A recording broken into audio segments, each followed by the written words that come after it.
Hi grade 12s and welcome. In this video we're going to solve the Department of Basic Education Mathematics Paper 2 November 2023. So let's get straight into this paper and start solving. As you know, question 1 and 2 is based on statistics. So let's start with question 1. Right, question 1. Truck drivers travel a certain distance and have a rest before traveling further. A driver kept records of the distance he traveled in kilometers on 8 trips, so total number of data is 8, and the amount of time he rested in minutes before he continued his journey. The information is given in the table below. So we have x and we have y. Determine the equation of the least squares regression line. So this is basically the line of best fit or the least squares regression line. So what we need to do here is basically pretty simple to solve this. So we're going to write y is equal to a plus bx. It's an estimated line, so I just put like upside down v. You don't have to do that. You can just copy the equation of the line from the formula sheet. Now to solve this, we're going to enter all this data into the calculator. So we go to mode, we go to stat, which is option 3, and we go to a plus bx, which is option number 2. I think all calculators should have this option. Right, so we're going to enter all the x values. So we have 180, 200, 400, 600, 170, 350, 270, 300. Press enter, and now let's enter all the y values, which is 20, 25, 55, 120, 15, 50, 40, and we have 45. Now put your calculator on. You go to shift stat, which is option number 1. You go to regression, which is option number 5, and press 1 to get the value of a. So the value of a is negative 23,85, 2 decimal places. So I'm just going to copy it here for you, right? So remember, we want 2 decimal places, so we're going to put that in. And value of b, let's just get it. Mode, put your calculator on, shift 1, press option number 5, regression, option number 2. The b gives you the gradient, so negative gradient is positive 0,23. Let's copy this as well. Alright, so these are the values that I have. Alright, so we're going to write our answer down. So the answer should be y equals 23,85 plus, let's neaten it up, plus 0,23 0,23x. Right, so I've got my answer. Let's move on to the next one. If a truck driver travels 550 kilometers, predict the amount of time in minutes. Now remember, distance traveled is basically x. So we have the value of x. We need to estimate, predict the amount. So there's a prediction line, or the least squares regression line. So we're going to say y is equal to negative 23,85 plus 0,23 into x, which is 550, and we'll just put this into the calculator. So we're going to put our calculator on. Negative 23.85 plus 0.23 times 550, so we're getting 102,65, 102,65, which is approximately equal to 103 minutes. I hope you guys are understanding. Write down the correlation coefficient. So that's quite simple. Correlation coefficient is R. We'll get it from the calculator.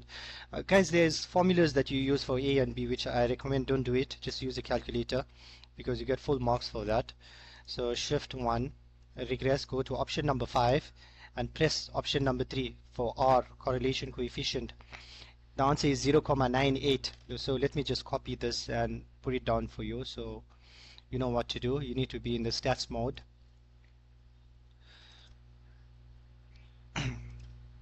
So the correlation coefficient is 0.98. 0.98. Now interpret your answer in question 1.3. So you know the values of the correlation coefficient needs to be between -1 and 1. Going this way towards 1 is positively correlated, and it gets stronger as you go closer to 1, and going towards the left towards -1, you get negative strong correlation as you get closer and closer to -1. Remember, -1 is perfect, 1 is perfect as well, perfect positive correlation. In this case, we can see this value is very close to 1, so we're going to say there is very strong, right, very strong positive linear relationship between the x and y variables, or you can say correlation, very strong positive correlation between the x and y, very strong positive linear correlation. You should write the word linear. Very strong positive linear correlation between the x and y variables. I hope you guys understand this. Moving on to the next question. At each stop, the truck driver spent money buying food and other refreshment. The amount spent in rands is given in the table below. So we have 1, 2, 3, 4, 5, 6, 7, 8 data set. Calculate the mean. Now to calculate the mean, you know the mean is the summing up everything. It's the same thing as saying average. So the mean is denoted by this symbol. I'll just show you how to use a calculator and solve this. So the mean is the sum of all these values divided by 1, 2, 3, 4, 5, 6, 7, 8 divided by 8. So we go to mode, put your calculator, go to mode, go to option number 3, option number 1, one variable. Now enter all these values.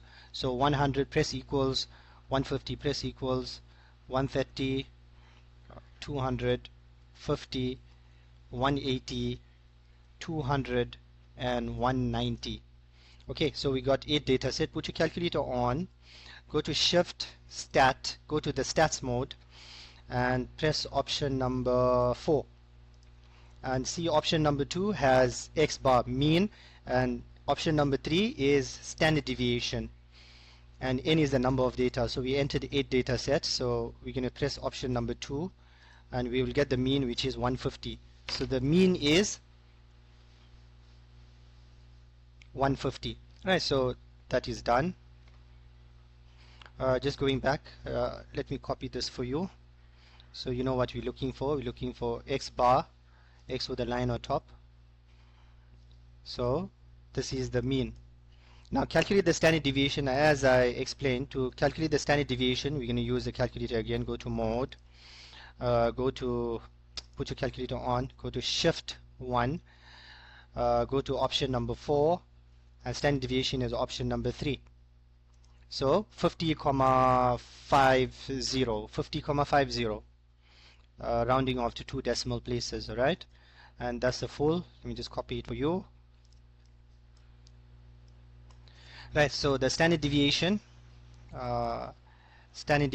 is sigma, Greek letter, 50,50. Right, 50,50. Perfect. Next one. At how many stops did the driver spend an amount that was less than 1 standard deviation below the mean? Less than 1 standard deviation below the mean is, let's draw a number line, right? So the mean is in the center, which is 150. Right, that's 150. And this point here is one standard deviation below the mean, alright? So minus one standard deviation. So you're going to take 150 minus 50,50. You should get 99,50. Alright? Remember the mean was 150. And one standard deviation above the mean will be x bar plus one standard deviation. So that will give me 200,50. But we don't want this. We want a value less than 99.5. At how many stops did the driver spend an amount that was less than one standard deviation below the mean? Less than one standard deviation below the mean is a value, number of data less than 99. So you're going to say number of data less than 99,50. So how many values are less than 99.50? Let's check. This is more than 99.5, so we're not going to take this. No. We can only see the number 50. So just one. So at how many stop? So the answer is at one stop. So it's just one value which is less than 99.50.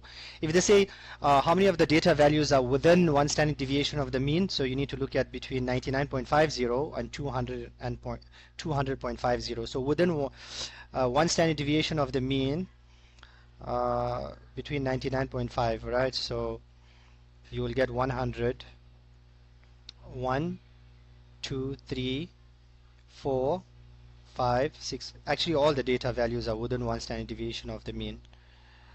99.50 to 200. Yeah, but that's not the question. This is the question. Alright, so the answer is one stop. Let's continue on to question number 2. Question number 2 is given a frequency table, right? We have a frequency table given. So let's draw this. Let's write it down. At a certain school, the staff committee wanted to determine how many glasses of water the staff members drank during a school day. All teachers present on a specific day were interviewed. The information is shown in the table below. Now, number of glasses of water drank per day, right? And number of staff members. Now remember, we need a midpoint here for later on, so let's just do the midpoints.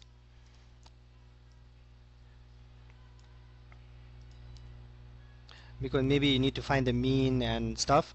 So the midpoint, 0 plus 2 divided by 2, midpoint, halfway between 0 and 2 is 1. Halfway between 2 and 4 is 3. Then you find a pattern, alright? 6 plus 8 divided by 2 is 7. And that's 18, that's going to give me 9. Remember, these are the midpoint values. Midpoints. Right, why we need the midpoints? To find the estimated mean. Anyways, and remember, these are the frequencies. These are the frequencies. Let's just work out cumulative frequency. Cumulative frequency. If you're working out the cumulative frequency, the number 5 goes there. Then 5 plus 15 is 20. 20 plus 13 is 33. 33 plus 5 is 38. And 38 plus 2 is 40. So the total number of data is 40. Right, so there are 40 members. Now let's read the question and see what they want.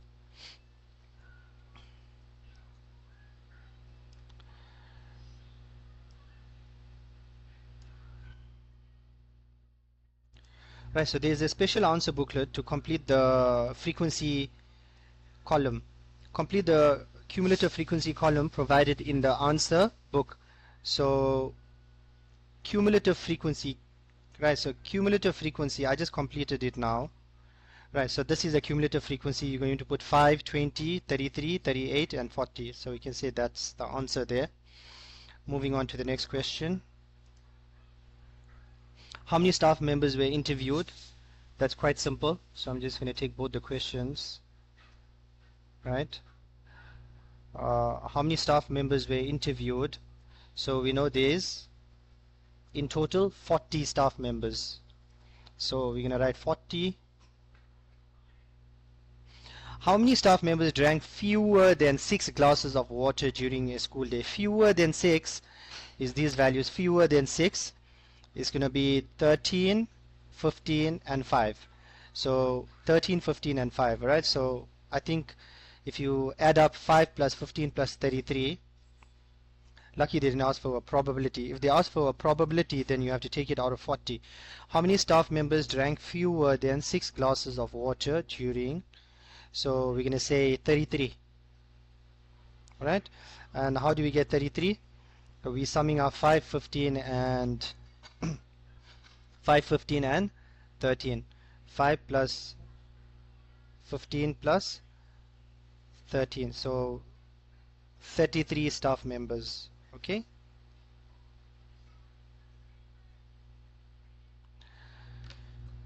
Next question. I hope you guys are understanding. Quite simple.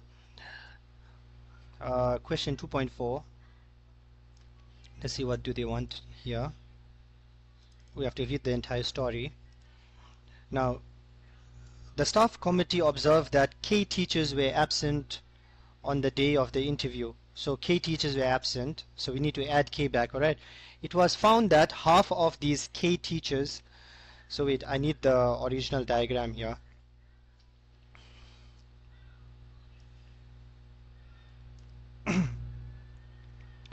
So what they said, it was found that half of these K teachers, half of K teachers drank from 0 to fewer than 2 glasses of water per day, while the remainder of them, so if half of K teachers were between 0 and 2, so we need to add half K here, right? While the remainder of them drank from 4 to 6, so we need to add another half K here, right? Glasses of water. When these K teachers are included in the data, so remember we need to include these in the data. Estimated mean is 4 glasses of water per staff member per day. How many teachers were absent? Now because we are finding the mean, we need the midpoint, we need this column here, right? And we need to multiply by all of this, right? And divide it by, so what's the estimated mean? Estimated mean is sigma midpoint times the frequency divided by number of data. So what's the number of data? You'll find that in the formula sheet they don't use midpoint, they say x times f, right? So divided by number of data. Now number of data will not be 40 anymore, it's going to be 40 plus k. So let's see, 4 glasses of, right, so we need to solve this. So x bar, we know what the mean is. The mean is already what's the mean? The mean is, it was given here somewhere, the estimated mean is 4 glasses of water per staff member. So remember we need to solve for k. So estimated mean is 4. We're going to take 1 times f, right? So we're going to take 1 times 5. 1 times 5 plus half k plus 3 times 15 plus 5 times 13 plus half k plus 7 times 5 plus 9 times 2. Right? I hope you guys are understanding. And then divided by 40 plus k. So now I'm going to cross multiply these two. 4 times 40 is 160 and 4 times k is plus 4k. Now 1 times 5 is 5. I'm going to add up all the numbers, right? So you can clearly see 1 times half k is half k. 1 times 5 is 5. So 5 plus half k, should have said 5 plus half k. Okay, 5 plus half k. 3 times 15 is plus 45. 5 times 13 is 65 plus 5 over 2k. 7 times 5 is 35 and 9 times 2 is 18. Now we're going to bring all the numbers across and all these k's across. So half k plus 5 over 2k. So half k plus 5 over 2k is 3k, and 4k minus 3k is just k. Right, so half is 0.5, 2.5, that's 3. and 4 minus 3 is 1, so 1k.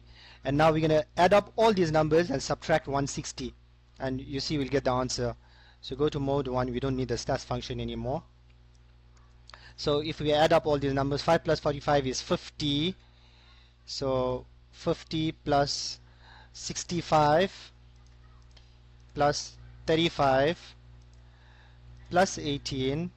Let's see if we add it correctly. 5 plus 45 is 50 plus 65 plus 35 plus 18. I'm getting 168 minus 160, and we're getting an answer of 8. So 8 staff members. Right, now just on that same note, we are done with this question. I just want to check if my answer is correct. So how are you going to check that the answer is correct? Remember, we're going to add 4 there and add 4. So this is how you calculate it, the estimated mean. First, you're going to press shift mode, and you're going to scroll down, go to the stats function, option number 4, and put your frequency on. Now you go to mode, you go to stat, and go to one variable data, and I enter all the x values, which is a midpoint. So it's 1, 3, 5, 7, and 9. Right. Now if you go to the frequencies, if you're looking at the frequencies, remember it's all 1, 1, 1, 1, 1. That's not what we want, alright? I need to delete this data. Right, so that's out. Now go to frequencies. Frequency will be 5 plus, remember k was 8. So 5 plus 4 is 9. Press enter. Plus 15. 13 plus 4 is 17. And then we have 5, and then we have 2. Now I want to check if the estimated mean is actually 4. So press shift 1, go to var, option number 4, and press option number 2. And ta-da, we got the answer, which is 4. And great. So that's what the answer is. Right, so perfect. Moving on to the next question. Question 3, guys. In the figure, we have L, which is -4 and 1, right? This is on analytical geometry. We have S, we have N, are the vertices of a triangle having SLN equals to 90 degrees. LN intersects the x-axis at K, right? We see the points of intersection. Remember, we can find K by finding the equation of line LK. We can see a right angle triangle, so obviously it's possible to work out the area of this triangle. We can find the angle of inclination there. Right, great. Calculate the length of SL. The length of SL. Leave your answer in insert form. Because all 3 points are given, it's quite simple. Alright, so leave your answer in insert form. So SL is equal to the square root of, remember the distance formula, which is x1 minus x2 all squared plus y1 minus y2 all squared. Now I'm taking S as a starting point and L as an ending point, and we need to leave the answer in insert form. Alright, so I'm just going to use a calculator and leave the answer in insert form. Now x1 is the, remember, SL, so we have SL. So S is a starting point, L is the ending point. So we have 4 minus minus 4, so 4 plus 4 squared plus 5 minus 1 all squared, because this is x1 y1, that's x2 y2. So check if I did this correctly. 4 minus minus 4, 4 plus 4, and 5 minus 1, so that's correct. And we know this is 64 plus 16, that's the square root of 80, or you can use a calculator.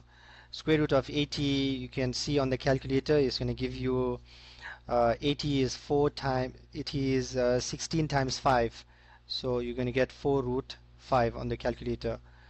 Right, so remember, you can say square root of I'll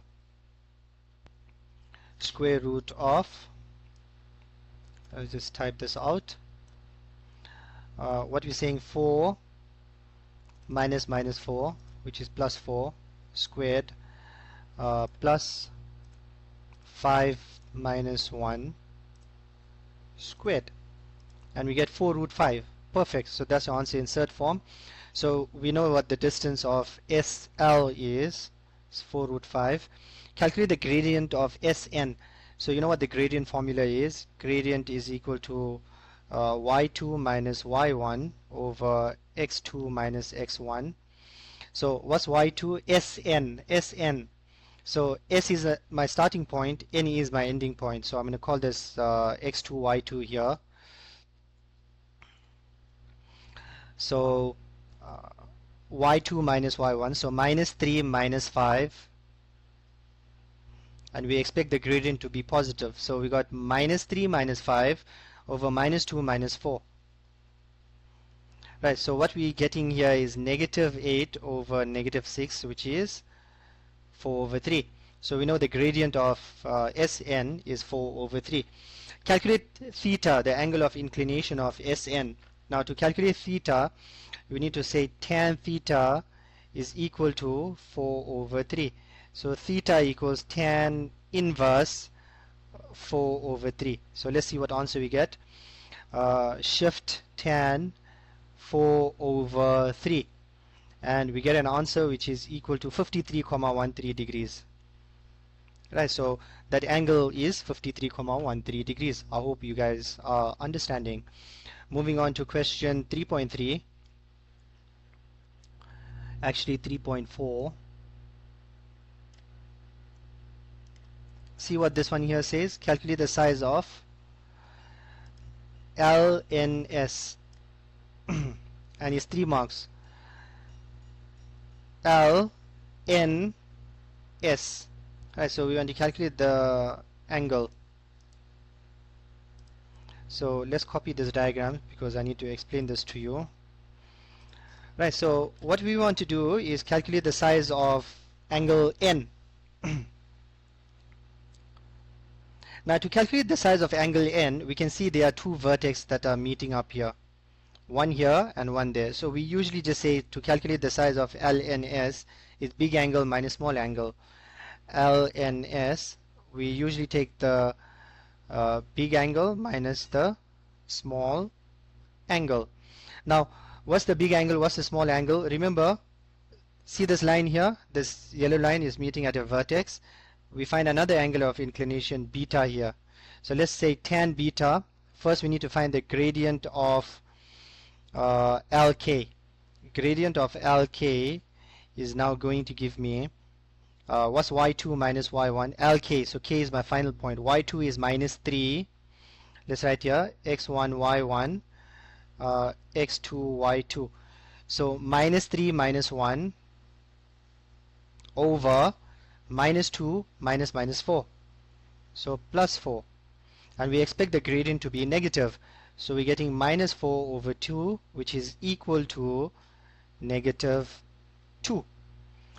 So we say tan beta is equal to negative 2. Right. And then to find beta angle, you can say tan inverse negative 2. We're only doing this for analytical geometry. Please don't do this in general solution.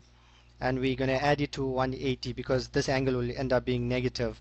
So tan inverse negative 2, we're going to say tan inverse negative 2. Shift tan negative 2, right, and add it to 180 because see this angle is going to be negative, right, and then that's the reason why we add it to 180 or 180 minus yes, add it to 180 always when the angle is, when the gradient is negative. So we got 116.57 degrees. So what's LNS? LNS, you can see this is a bigger angle because that's 116 point, this is 116,57 and this is 63, what was the angle? 53,13, 53,13, 53,13. So LNS equals 116,57 minus 53,13 degrees. So my answer is minus 53.13. and I'm getting an answer of 63,44. Right.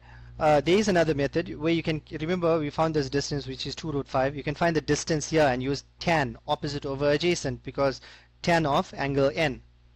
So let's try that as well. So we're going to say distance of Ln is equal to the square root of x1 minus x2. So it's going to be minus 4 minus minus 2 is plus 2 squared plus 1 minus minus 3, so 1 plus 3 squared, and I get the answer, which is square root of, this is going to give me 4 square root of 20, which is 2 root 5, because 4 times 5 is 20, 2 root 5. Now because we have 2 root 5, you can say tan of angle n, right, or LNS is equal to opposite over adjacent 4 root 5 over 2 root 5. You can see the root 5 cancels out, which is 2. So we can just say LNS is equal to tan inverse 2. And what's tan inverse 2? Let's see. Shift tan inverse 2. What's tan inverse 2? 63,43. Well, this is negligible because you remember we are rounding off, right? So 7 minus 3 is 4. Because we're rounding off, you're going to get 63,43 here, right? So it's negligible because just like second decimal place off. So either method will work, right? Moving on to the next question. Nice question that was.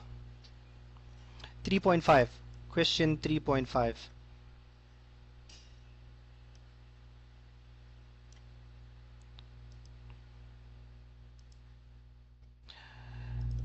What do we want to find here? Determine the equation of the line which passes through L.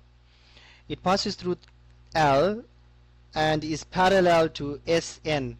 Is parallel to Sn. Did we find the gradient of Sn? Yes, we did. We found the gradient of Sn here, which is 4 over 3. So parallel lines have equal gradients. So let's copy this diagram and let me explain to you what we need to do. Right? So to solve this problem, we need to draw another line which is parallel to this line, right? And is passing through the point N. So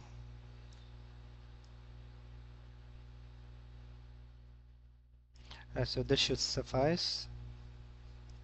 Right, so we know this line is parallel and is passing through N. Now parallel lines have equal gradients, so we're going to say gradient of Sn is equal to the gradient of the parallel line, which is equal to, what was it equal to? 4 over 3, I think. Remember we found it is 4 over 3. So we're going to say this is 4 over 3, and now this point is passing through negative 4 and 1. So you can use this formula: y minus y1 equals m into x minus x1 at negative 4 and 1. Now remember, this is the x1 value, that's the y1 value, and we have the gradient. So y minus 1 is equal to m, which is 4 over 3, into x minus minus 4, so x plus 4. Now we can open this up and add a 1, so that's 4 over 3x plus 16 over 3, and then remember you're going to take the 1 over and add 1. So don't add 1, add 3 over 3, because we can get the same LCD. 4 over 3x plus 19 over 3. So that's the equation of this parallel line. Determine the equation of the line which passes through L and is parallel to Sn. Right answer in this. Right, so quite simple so far. Looks like all so far is all grade 11 analytical geometry problems. Continuing, as I said before, remember we need to find the area of triangle LSN. So I explained that because we have a right angle triangle, we can find the area of this triangle here. Now remember, if you didn't work out the distance of Ln, make sure to work out the distance of Ln. I've already worked it out for you. Right, so we know the distance of SL was 4 root 5 and the distance of Ln was 2 root 5. Okay, so you remember this was 2 root 5 and we said opposite over adjacent tan. So the distance, so make sure to work this out. So if you didn't work this out, just let me just copy and paste it. So don't forget to work out the distance. We want to calculate the area, alright? Now since we want to calculate the area, we need the distance Ln, and we had the distance Ls from before. So we can just say half base times perpendicular height. Remember, area of triangle, area is equal to half base times perpendicular height. So half, what's the base? Base is 2 root 5, right? And the height is 4 root 5. Now you can clearly see the half and the 2 cancels out, right? Root 5 times root 5 is 5, and 5 times 4 is 20 units squared. I hope you guys understood that. Right, so 4 times 5, or you can just type the entire thing out on the calculator. You should get 20. Right, moving on to the next question. Question 3.7 says calculate the coordinates of P, which is equidistant from L, S and N. So now it needs to be, point P needs to be somewhere so that it is equidistant from all 3 points, L, S and N. So if we place point P here, so there's equidistant, right? And we can join another line from here, L to P, right? So we can say LP equals PN equals PS. So point P is equidistant from N, L and S. Now to find point P, remember this is a right angle triangle and P becomes the midpoint. So P is the midpoint. So we can just say use the midpoint formula for P, where we add up x1, x2 and y1, y2. So we can say minus 2 plus 4 divided by 2 and minus 3 plus 5, minus 2 plus 4 divided by 2, minus 2 plus 4, minus 2 plus 4 divided by 2 and minus 3 plus 5 divided by 2. So this gives me 2 divided by 2, which is 1, and 2 divided by 2, which is 1. So point P is 1 and 1. I hope you guys understood that. Moving on to the next question, which is question 3.8.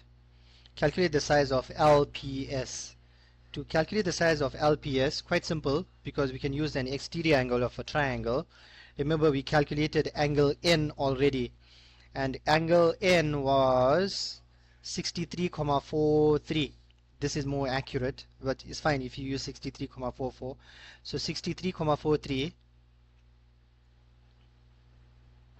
So we're kind of using geometry for that. So we're going to say L NP is equal to LNP is equal to NLP, which is equal to 63,44 degrees as well, is equal to 63,44 degrees, because we have angles opposite equal sides, because they told us this was equidistant. Now we can say angle LPS.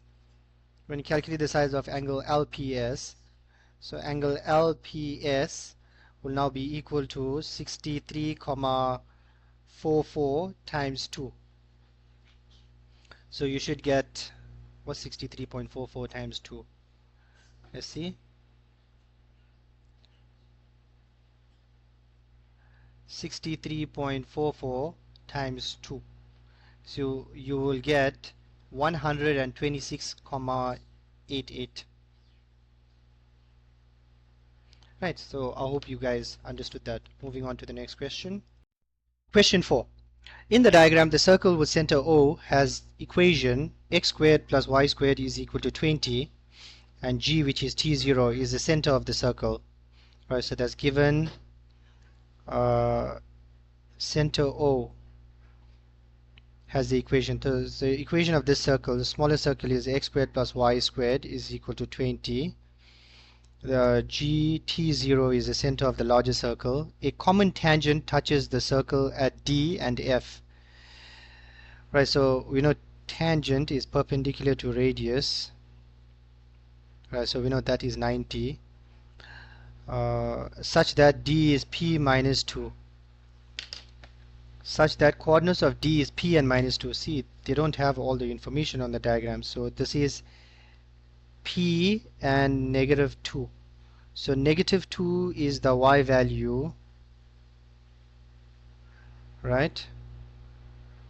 So that's also kind of 90, because no, negative 2 is the y value, yes, the drop from there to there, right? And lies in the fourth quadrant, P and negative 2. Okay, right, so all that information is given. T0, G is T0 is the center of the larger circle, the center of the larger circle. So let's see how we can solve this problem. Let's go in order of the information. Given that D is P and minus 2 lies on the smaller circle, show that P is equal to 4.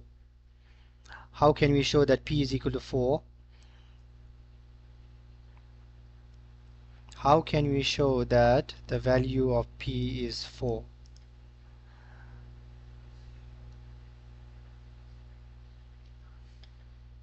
To show that the value of P is equal to 4, which is somewhere around here, I'm sure we can work with the yes, sure we can work with this line.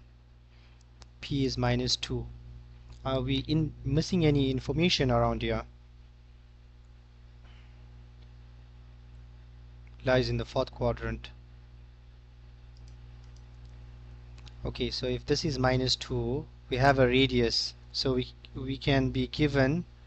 Alright, okay, so it's not so bad, because from there to there is minus 2, and the radius OD is radius, so we know OD, I'm doing 4.1 here, 4.1, we know OD is equal to the square root of 20, which is equal to 2 root 5, right? That's 2 root 5. We can use Pythagoras to find this distance from KD, just call it K. We know OK is equal to negative 2. Actually the distance will be positive 2 then, 2. So to find KD is equal to P, which is the square root of, we're using Pythagoras, alright? So hypotenuse squared, so root 20 squared is 20, right? Minus 2 squared, OK squared, which is, right, so we get 20 minus 4, which is the square root of 16, which is equal to 4. So the value of P is 4. Perfect. Nice question, guys. Right, so the reason why we're using this is because of Pythagoras. So therefore P is equal to 4. Right, so that's how we would solve question 4.1. Right, so that will be helpful. Hope so. That's the value of P, which is 4, and that's minus 2. Right, 4 and minus 2. Moving on to the next question.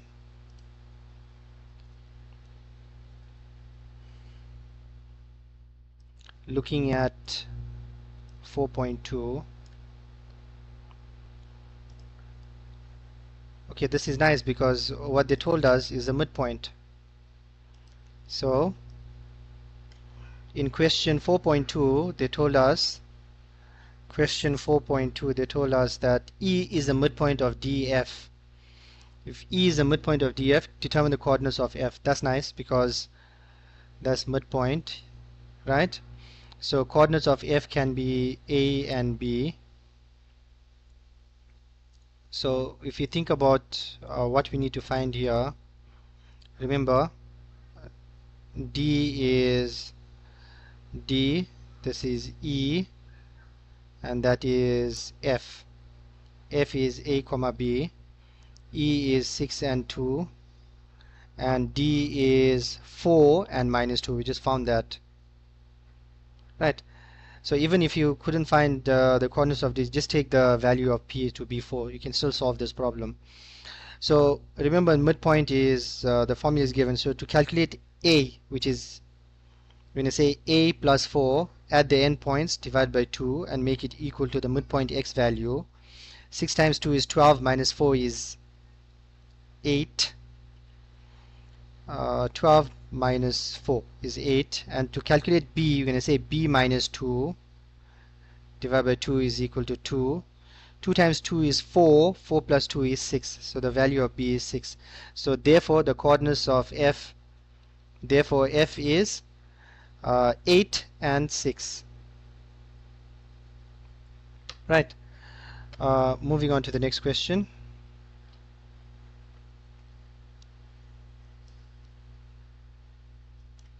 Determine the equation of the common tangent. Not bad. Quite simple, right? To find the equation of that common tangent, there we can just read off the information from this line here. We can just use 6, 2, and 4 and minus 2. df, and find the equation of the common tangent df. You don't even need to use the point f. Just use de. Right, so we're going to say the gradient of de. The gradient of de is y2 minus y1, so 2 minus minus 2. 2 plus 2 divided by 6 minus 4. So that's 4 divided by 2, which is 2.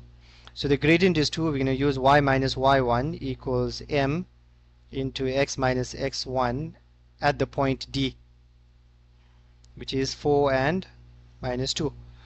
So the y1 value is minus 2, so y minus y1 is y plus 2 equals m is 2 into x minus 4.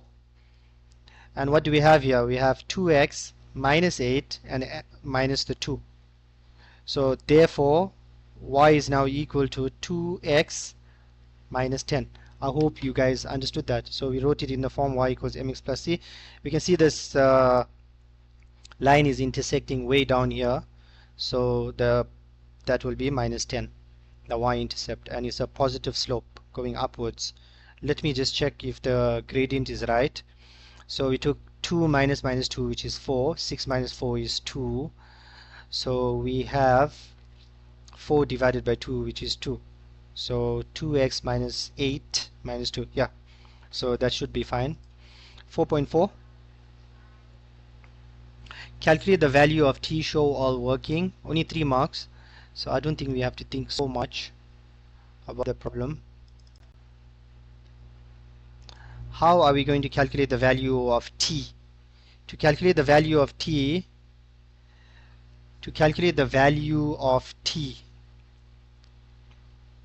how are we going to calculate it? That's a common tangent. To calculate the value of t, but we're not given the equation of this larger circle. We're given the equation of this tangent line, and we're given the equation of the circle here. We are given this point E, and we are given this point F. Maybe if we find EF to find the value of t. Okay, let's see. Should we construct a right angle triangle here? Let's go back. Right, so we can perhaps find the x-intercept here, right? We can find the x-intercept. Then we still have a problem because we need to find the distance from there to there. The distance from here to there.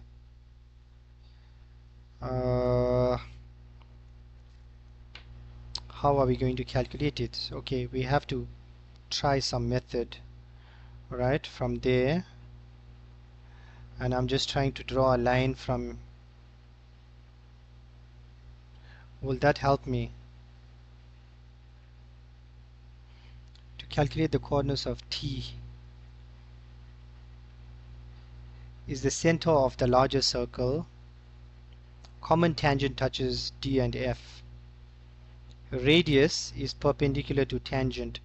Maybe we can work it out because we can use radius perpendicular to tangent because we know that angle F is 90. So we can say gradient of GF is equal to the opposite gradient of this. So the gradient of GF is equal to, let's write that down, gradient of GF is equal to, remember the gradient of DE, the gradient of the tangent was 2. Remember over here m was equal to 2. So over here m will be equal to negative half because radius perpendicular to tangent. Product of the gradients must be negative 1. Or you take minus 1 divided by 2. Minus 1 divided by 2. So gradient of GF equals negative half because radius perpendicular to tangent. Right, and we also know that GF is this point here. Remember what is G and what is F. G is here and F is there. Is it G and F? G is here and F is there, the other way around. GF.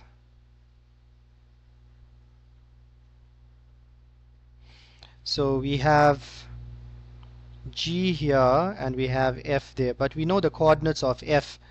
What are the coordinates of F? We found it before, which is 8 and 6, right?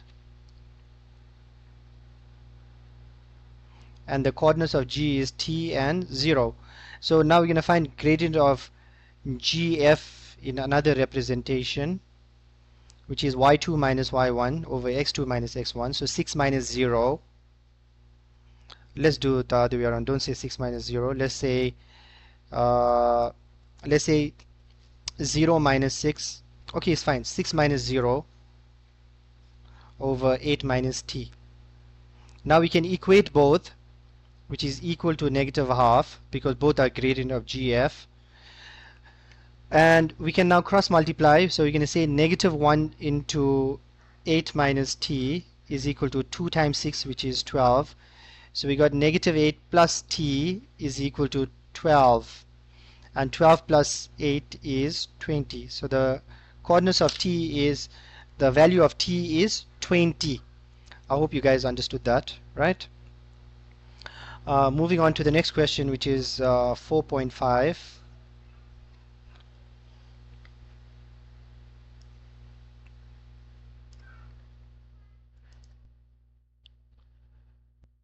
So basically what we just found now was the center of the circle, right? What we just found now is the center of the circle. So we want to find the equation of the circle, larger circle, in this form, in the expanded form. So we know what the value, what the center is. G is the center. So G is the center of the circle, which is 20 and 0. And the radius is, what's the radius? The radius of the circle is GF. Remember, GF is also the radius. So we need to calculate the distance formula GF.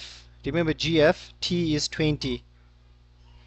So to find GF, you're going to say square root x1 minus x2, so 8 minus 20 squared, plus y1 minus y2, 6 minus 0 squared. And we should get an answer of, let's check, square root 8 minus 20 is minus 12 squared plus I'm just going to write 36 here, okay, and I'm getting 6 root 5. We get 6 root 5. So now the equation of the circle can be written in center radius form. X minus 20 all squared plus y minus 0 all squared is equal to 6 root 5 squared. Right, so we have a center radius form here. Now solving this problem, we can expand this. We got x squared minus 40x, because 20 times x minus 20 times x times minus 20 is minus 20x times 2 is 40x, plus 400, right, plus 400 because 20 squared minus 20 all squared, 400, plus y squared is equal to 36 times 5. So what is 36 times 5? Should be 180, or if you square 6 root 5 and take answer and square the answer, you're getting 180. And we need it in the standard form like this, right? So ax squared, so x squared minus 40x x squared plus y squared. See, write it in this form, plus y squared, cx will be minus 40x, plus dy, there is no dy term, so that's just 0. Determine the equation of the larger circle in this form. X squared plus y squared minus 40x plus 0y plus e. What's the value of e? It's basically 0y, and e is taking 400 minus 180, so that should give you plus 220 is equal to 0. So basically x squared plus y squared minus 40x plus 220 is equal to 0. So I wrote it in the in the standard form instead of the center radius form. They should have just asked for the center radius form. A bit complicated. Anyways, moving on to the next question.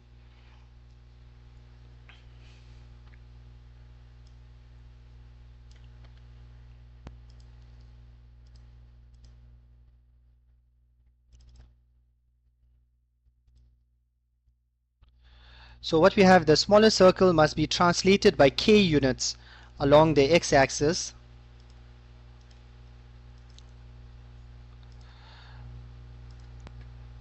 Alright, so to touch the larger circle internally, calculate the possible values of k. The smaller circle must be translated by k units, alright, along the x-axis to touch the larger circle internally. Calculate the possible value of k. Now, let's take this diagram and see what we need to do and put all the information here. So we know that the coordinates of D was 4, and the coordinates of D was 4 and minus 2, that's 20 and 0, and how are we going to translate it? Okay, alright, so we kind of have an idea of what to do, right? So let's try to focus on this question. We have most of the information here. The smaller circle must be translated by k units along the x-axis to touch the larger circle internally. So you need to move the circle from here, right? It needs to go there. That distance, that's the distance that we need to look at. And that's 4 marks. The problem is, okay, what's the radius?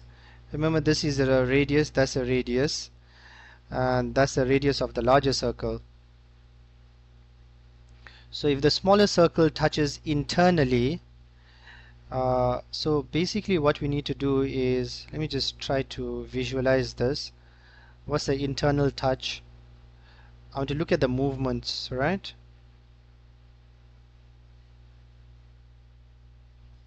So basically what you're doing is you're moving the entire circle like this.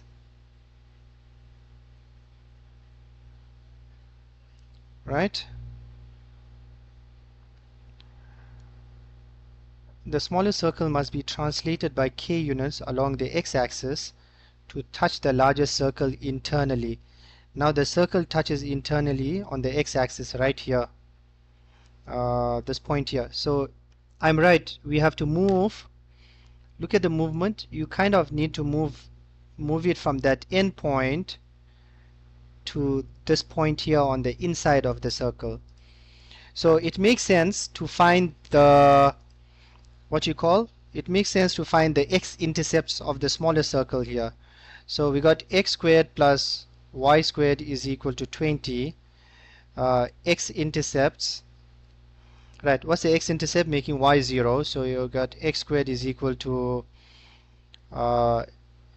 20. This implies x is equal to plus minus square root of 20, you should get 2 root 5. So we know this is negative 2 root 5, okay? Now find the equation of the larger circle. Remember, equation of the larger circle is, this was for the small circle. The large circle, we got x minus 20 squared plus y squared is equal to r squared. What was r squared? R squared was 180, right? So we have 180 over here. Now to find the x-intercept on the larger circle, you can make y 0 again. So you got x minus 20 squared is equal to 180. If I take square root on both sides, I got x minus 20 is equal to square root of 180, you should get 6 root 5, okay? See? Square root of 180 is 6 root 5. You should get 6 root 5. Now x, not just 6 root 5, plus minus 6 root 5, okay? You have to say plus or minus 6 root 5. So this is now equal to, x is now equal to, I'm going to take the negative because we want the left side of the intercept, not the right side, because this is 6 root 5 plus 20 here, because we need to transfer that. So that's negative 6 root 5 plus 20. Negative 6 root 5 plus 20 is on this side, right? Negative 6 root 5 plus 20. Now we need to check how far did we translate. So from minus 2 root 5 to minus 6 root 5 plus 20, we need to get the value of k. So the value of k, so that the circles touch internally, is now equal to negative 6 root 5 plus 20,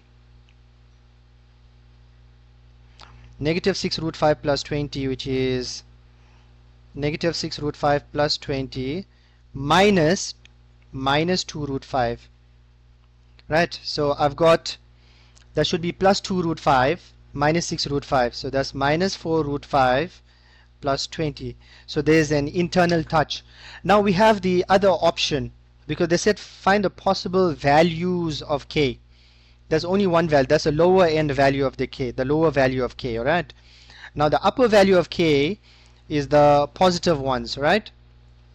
So now you can also translate the circle like this.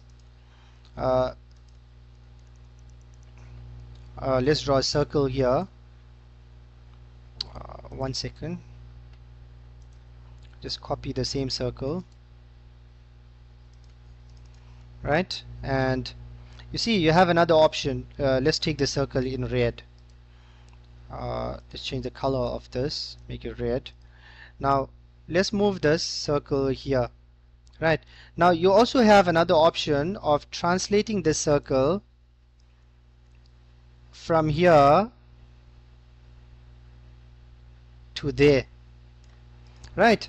So you kind of moved from this x-intercept, right, to that x-intercept. So now this x-intercept over here on the right hand side was plus minus 2 root 5, so this is 2 root 5, and you move to 6 root 5 plus 20. So O, the larger value of k, will be 6 root 5 plus 20 minus 2 root 5. So I've got an answer which is 4 root 5 plus 20. So what's the values of k? K equals 20 minus 4 root 5, or k equals 20 plus 4 root 5. I hope you guys understood that. So those are the two possible values of k.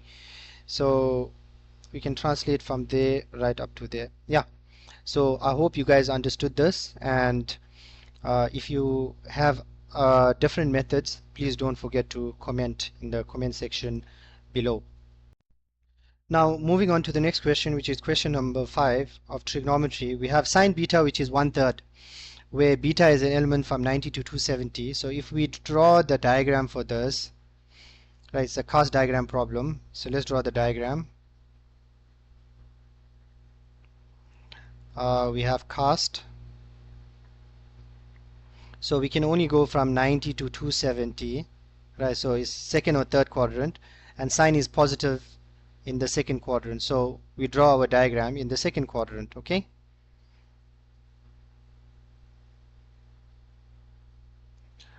Drawing my diagram in the second quadrant. Remember, this is x, so we're going to solve for x, right? Because we have opposite and hypotenuse, because opposite as 1, hypotenuse as 3, and this is x. We're going to solve for x. So you can say x squared is equal to 3 squared minus 1 squared, hypotenuse squared minus 1 squared, that's 8. So x is equal to 2 root 2 plus minus 2 root 2. Since x is less than 0, because it's on the left hand side of the x-axis, x is equal to negative 2 root 2. So that's negative 2 root 2. This is from Pythagoras. Right. So what's cos beta? Adjacent of hypotenuse, minus 2 root 2 over 3. I hope you guys understood that. Moving on to the next question. What is sine 2 beta? We don't have an option, because sine 2 beta is one identity, which is 2 sine beta cos beta. You can copy that from your formula sheet. 2 sine beta is 1/3, which was given, and cos beta is minus 2 root 2 over 3. Now multiplying everything here, 3 times 3 is 9, 2 times 2 is 4, so we're getting negative 4 root 2 over 9. Negative 4 root 2 over 9. 3 times 3 is 9. Yeah. So adjacent of hypotenuse. Did we do the right thing? Minus 2 root 2 over 3. Minus 4 root 2 over 9. Yes. They said mustn't use a calculator, right? Now cos 4. Next question. Cos 450 minus beta. When the angle is more than 360, you're allowed to take out revolutions and add revolutions. It does not change the position of the angle. So we got cos of 450 minus 360 is 90, and cos of 90 minus beta is in the first quadrant. That's just going to be sine beta. Why are we using sine? Because co-ratio. We are using a 90-degree angle to reduce. Sine beta is now that was given originally, which is 1 over 3. As you see here, sine beta is 1 over 3, or from the diagram, opposite over hypotenuse. Yes, in your diagram, don't forget to write beta here as well. That's a reference angle, that's opposite hypotenuse and adjacent. Right, moving on to the next question. 5.1.3 is done. Question 5.2. We are given that expression, trigonometric expression. We want to prove this identity. Right. Quite basic stuff, because it's a little bit like algebra. All you need to remember is identities, compound angles, double angles and stuff. So let's see the left hand side. So the left hand side is now equal to, we can take out cos squares as a common factor, right? Because we got cos 4. So I'm going to take out cos squared x as a common factor. I'm left with 1 plus cos squared plus sine squared. And perfect, cos squared plus sine squared is 1. Cos squared x plus sine squared x, right? We know that is 1 from identities, divided by 1 plus sine x. Now remember, you're going to cancel out sine squared plus cos squared. Remember, we're going to say sine squared x plus cos squared x is equal to 1. But now remember, you also need to cancel the bottom out somehow. So we're going to do two things in one here. We're going to cancel that out, because that is 1. This here is equal to 1. But now what is cos squared? Cos squared is 1 minus sine squared. We replace the cos squared.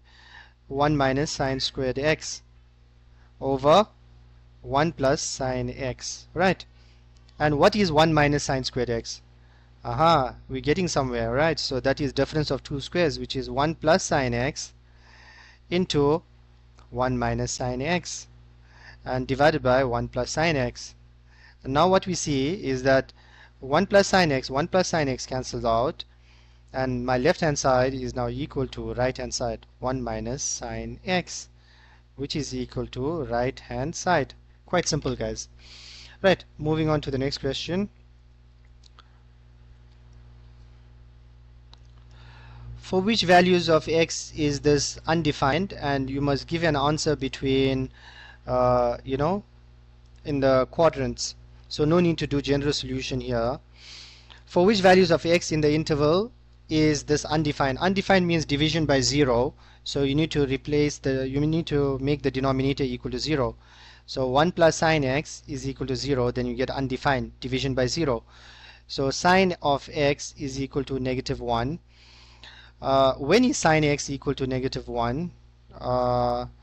If you think about trig graphs, right, when is sine x equals to negative 1? See, this is a sine graph. It's only at one point, at 270. Or you can solve the reference angle. Reference angle is 90 degrees. And then where sine negative is negative in the third and fourth quadrant, so 360, 180 plus 90 or 360 minus 90, you'll just get the same answer. Right, so we're going to say x equals 360 minus 90, which is equal to 270 degrees. So at x equals 270, or you can just use the sine x graph to check where it is negative 1. It's negative 1 at 270 degrees. Right, so quite simple. Because sine of 270 is negative 1. Negative 1 plus 1 is 0. So division by 0 means undefined. Right, so I hope you guys understood that. Next question, question 5.2.3.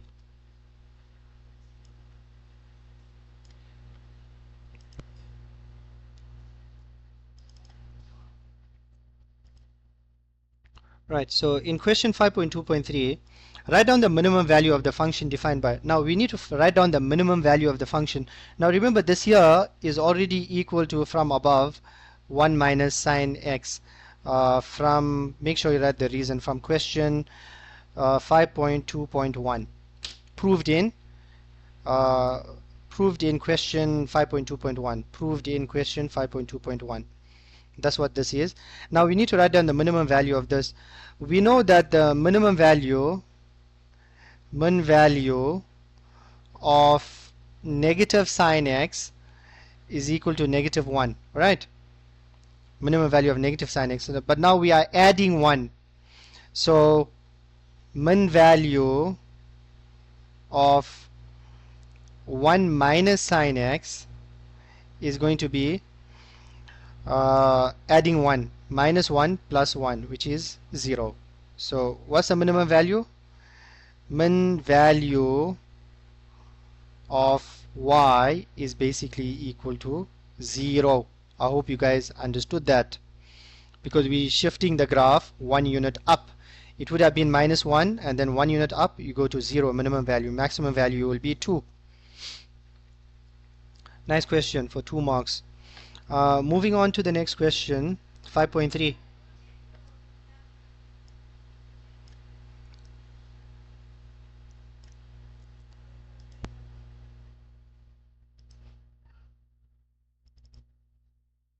Alright, so in question 5.3.1, use the above identity. What we know is cos A minus B is cos A cos B plus sin A sin B. We must use this to prove this. So how? We can use co-ratio, right? So sine, right, we want to prove this. So we're going to say cos. Remember, sine of A minus B is the same thing as saying cos of 90 minus A minus B. That's what sine of A minus B is, right? Now cos of 90 minus A minus B is basically sine A minus B. That's what sine A minus B is. Right, so now we using the cos to prove this. So now we're going to say cos, should we use a minus b or should we use a plus b? Sine 90 plus, that will give me negative 90 minus a, that is sine of a minus b, right? Yes. So now we can write this as 90 minus a, right, and minus negative b. So why did I write it like this? Because I want to get first angle and second angle. So see, this is my first angle and this is my second angle. First angle, second angle. So I've got like x minus y. This is x minus y. So we know what the expansion is, cos of 90 minus a, first angle, cos b, cos of negative b, plus sine of 90 minus a, first angle, sine of 90 minus a, and my second angle is negative b. Sine, we're not replacing the b with the negative, we kind of, it's like use x and y. This is x and y. So cos x, cos y, plus sine x, sine y. So that's negative b. So this is like your x and y, okay? Think about it as x and y. So there's x, there's y here, there's x, there's y here, okay? So use it as x and y. Now continuing with this, we know what cos of 90 minus a is, that is sine a. We know what cos of negative b is, because why is 90 minus a? Because that's in the first quadrant, and cos changes to sine because of the 90. Cos of negative b is cos b, because that is in the fourth quadrant. Why is in the fourth quadrant? When you go in the anti-clockwise direction, that's positive b. When you go in clockwise direction, that's negative b. Right, so the angle of negative b is in the fourth quadrant. So that's cos b, and cos is positive in the fourth quadrant. Plus sine of 90 minus a, that is sine of 90 minus a, that's cos a. Sine changes to cos, right, that's first quadrant. And sine of negative b is in the fourth quadrant, so that's negative sine b. So now I have an answer, sine a, cos b. Now minus and plus makes minus, cos a, sine b. So I kind of proved it. Right, so I hope you guys are understanding. Excellent. Let's move on. Hence or otherwise. Now when they say hence or otherwise, you must use the information above.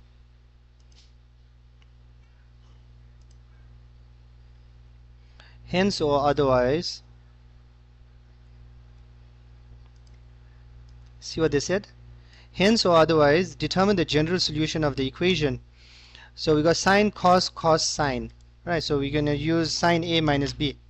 So they already gave us a hint here. Now this is, compound angles. And even if they didn't give us the hint, we could have just solved for this general solution. This is sine of 48 degrees minus x. Let's check sine, cos, cos, sine is equal to cos 2x. Now, when you have sine and cos mixture, sine of a equals cos of b, what we can use is co-ratios. So we need to check where sine is positive. Now, because we are using co-ratios, we always use 90 and 270. So this is 90 and this is 270. Now, be careful. We want to check where sine positive. Sine is positive is in the second quadrant and in the first quadrant. Okay, where is sine positive? There's positive here. So I'm going to look at quadrant 1 solution. So in quadrant 1 solution, you're just going to drop the sign on both sides. No, in quadrant 1 solution, you need to change the sign. So you got sine of 48 minus x equals sine of 90 minus 2x. Isn't sine of 90 minus 2x is cos 2x, because sine changes to cos because of the 90 degrees co-ratios. Now you drop the signs, because I'm doing quadrant 1 solution. If you drop the signs, you're going to get 48 degrees minus x equals 90 degrees minus 2x, and always add the K360 on the right hand side.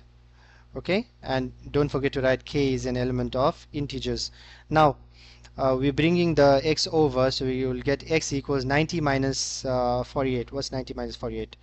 90 minus 48, which is 42 degrees, right, plus k360. So we got one general solution for sine, which is in the first quadrant because sine is positive there, and sine is also positive in the second quadrant.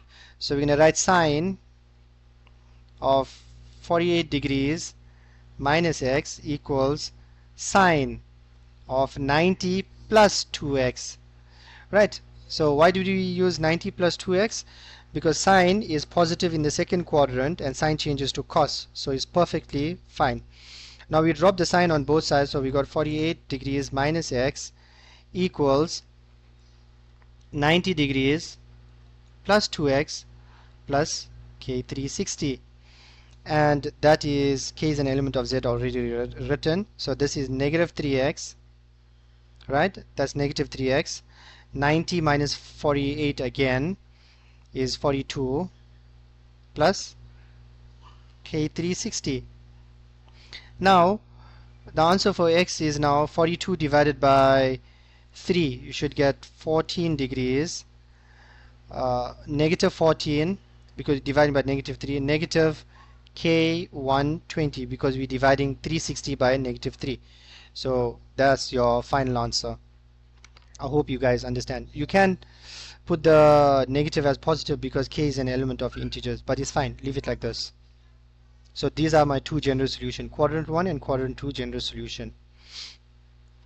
So try to change the cos into a sine, so you just use 90 minus 90 plus, much better. Moving on to the next question. Simplify this to a single trigonometric ratio. Right, so let's simplify this to a single trigonometric ratio, and how we're going to do that is by using identities and stuff, right? So see what we got. We got sine 3x sine x over cos 2x plus x. Now when you have sine 3x and sine x, it's better to use compound angles here. Sine 3x, you're going to break it up in terms of 2x and 2x plus x. So we're going to say this here left hand, we're going to say the answer is now equal to sine 2x plus x plus sine x. Now see the bottom. Now you have many identities for cos, right? You got 3 different identities for cos. So how do you know which one to use? Use the one that has a minus 1, so that the minus 1 and the plus 1 cancels out. So expand the cos 2x in terms of the minus 1. So this is the only one that has minus 1. Cos squared x minus 1, and I'm going to write plus 1 over here. So I know that the minus 1 and the plus 1 cancels out. Now I still need to expand sine 2x, alright? So to expand sine 2x, I got sine 2x cos x, expansion of sine, alright? Sine 2x cos x plus cos 2x sine x, right? And we have a plus sine x at the end as well. Let's see if we can simplify this. Now the thing over here is that for this one we don't have an option for sine 2x, right?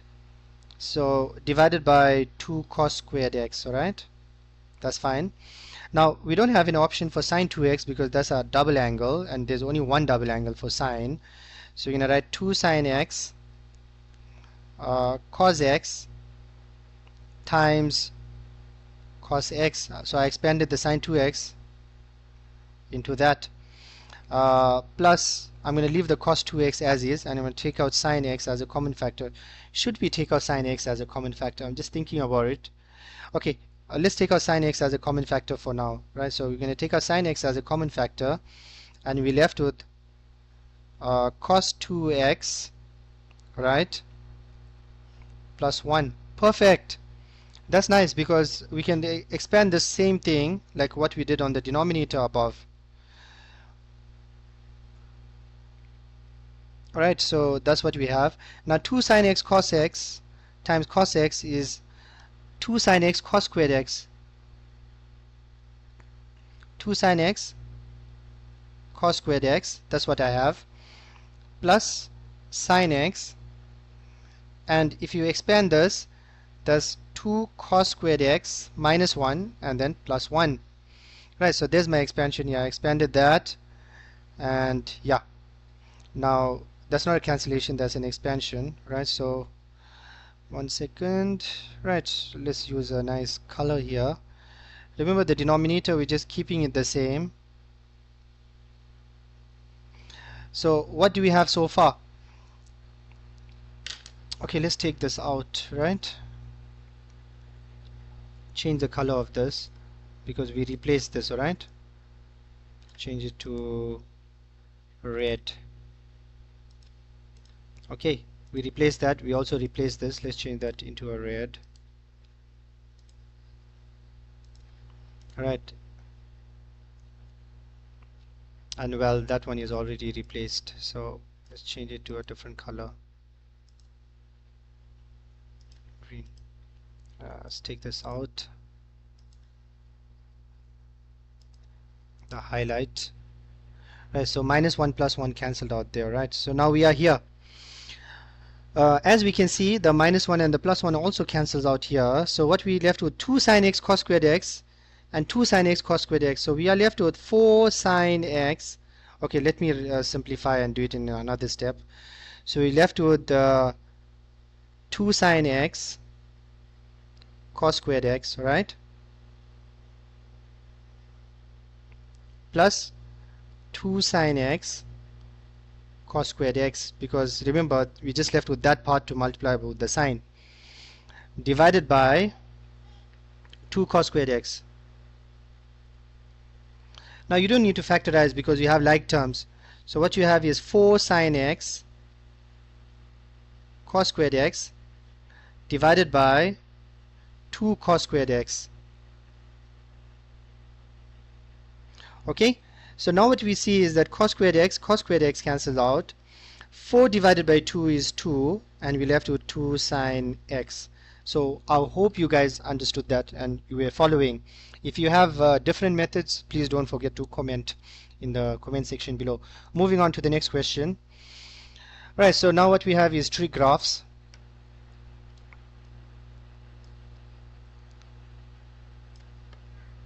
Alright, let's take one thing at a time because I might need to use a trig graph again to explain in detail below. Alright, so we're going to read this trig graph. Alright, so we have f of x, which is 2 sine 2x, and we have g of x, negative cos x plus 45. Now what matters here is the period and the amplitude and stuff, right?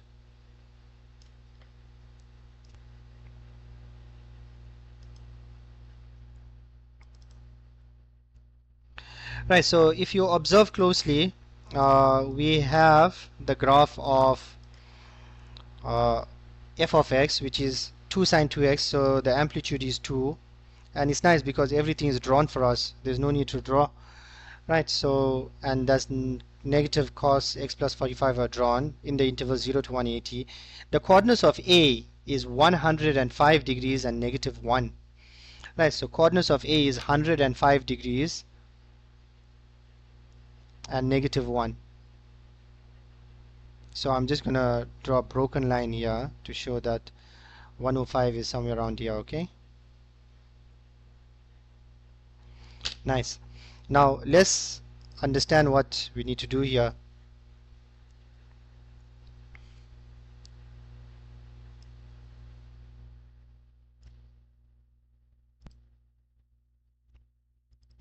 Let's try to understand these problems. Write down the period of f. How are we going to write down the period of f? The period of f graph, what's the period? So the period of the f graph, you can see one wave is 180 degrees, or 360 divided by 2. See, you need to divide by the coefficient of x. So the period is 180 degrees, the graph of f. You have an entire wave here. Right, so quite simple. Determine the range of g in the interval 0 to 180. So what's the range of g? Alright, so we got a problem here because the cost graph is starting here. That's the minimum value, and the maximum value is somewhere here at 135. That's what I think it is. So I'm going to substitute. That's what it looks like, 135. And yeah, either way, the maximum value of the cost graph should be 1. But this one is starting here. The range is starting here. So what's the y value at that point? So we're going to substitute cos 0. We're going to substitute 0 in the cost graph, right? So we're going to substitute cos 0 here. So you know what g of 0 is. I'm just copying the function down to explain this better to you. Right, so we're going to find g of 0. That's negative cos 45. And you know cos of 45 is 1 over root 2. Right, so we got 1 over root 2, and the max value is 1. You can see the maximum value occurs at 135. You can see 135 plus 45 is 180. Cos of 180, yeah. So there, negative cos 180 will be at 135. So we're getting minimum value, which is negative 1 over root 2, and the maximum value, which is 1, for this partial cost graph, right? So what's the range? Range is y is an element from negative 1 over root 2 to 1. Or you can write it like this: negative 1 over root 2 is less than equal to y is less than equal to 1. If you want to go ahead and find the answer on the calculator, what is negative 1 over root 2, you can say that answer is negative 0 comma something, right? So negative, let's see, negative cos 45. Remember, 1 over root 2 and root 2 over 2 is the same thing by rationalization. So that's negative 0,71. So you can go and write negative 0,71 instead of negative 1 over root 2. Right, so we have the range as well. Now, next question, nice question that was, right? So we want to find where's f of x times g of x is greater than 0. Where's f of x times g of x greater than 0? Where's f of x times g of x greater than 0? So I need the graph to explain this to you, right? Alright, so now I'm going to explain this first part to you. Where's f of x times g of x greater than 0? So where's one graph above the x-axis and one graph below the x-axis, or above and below? Are we looking for above and below, or both? Right, so we're looking for both negatives, both below the x-axis, or both positive. That's how you're going to get positive, right? So 6.3.1, we're looking for an answer. So both must be below the x-axis, or both must be above the x-axis. So I can see both above the x-axis only here. Draw vertical lines, alright? See from 45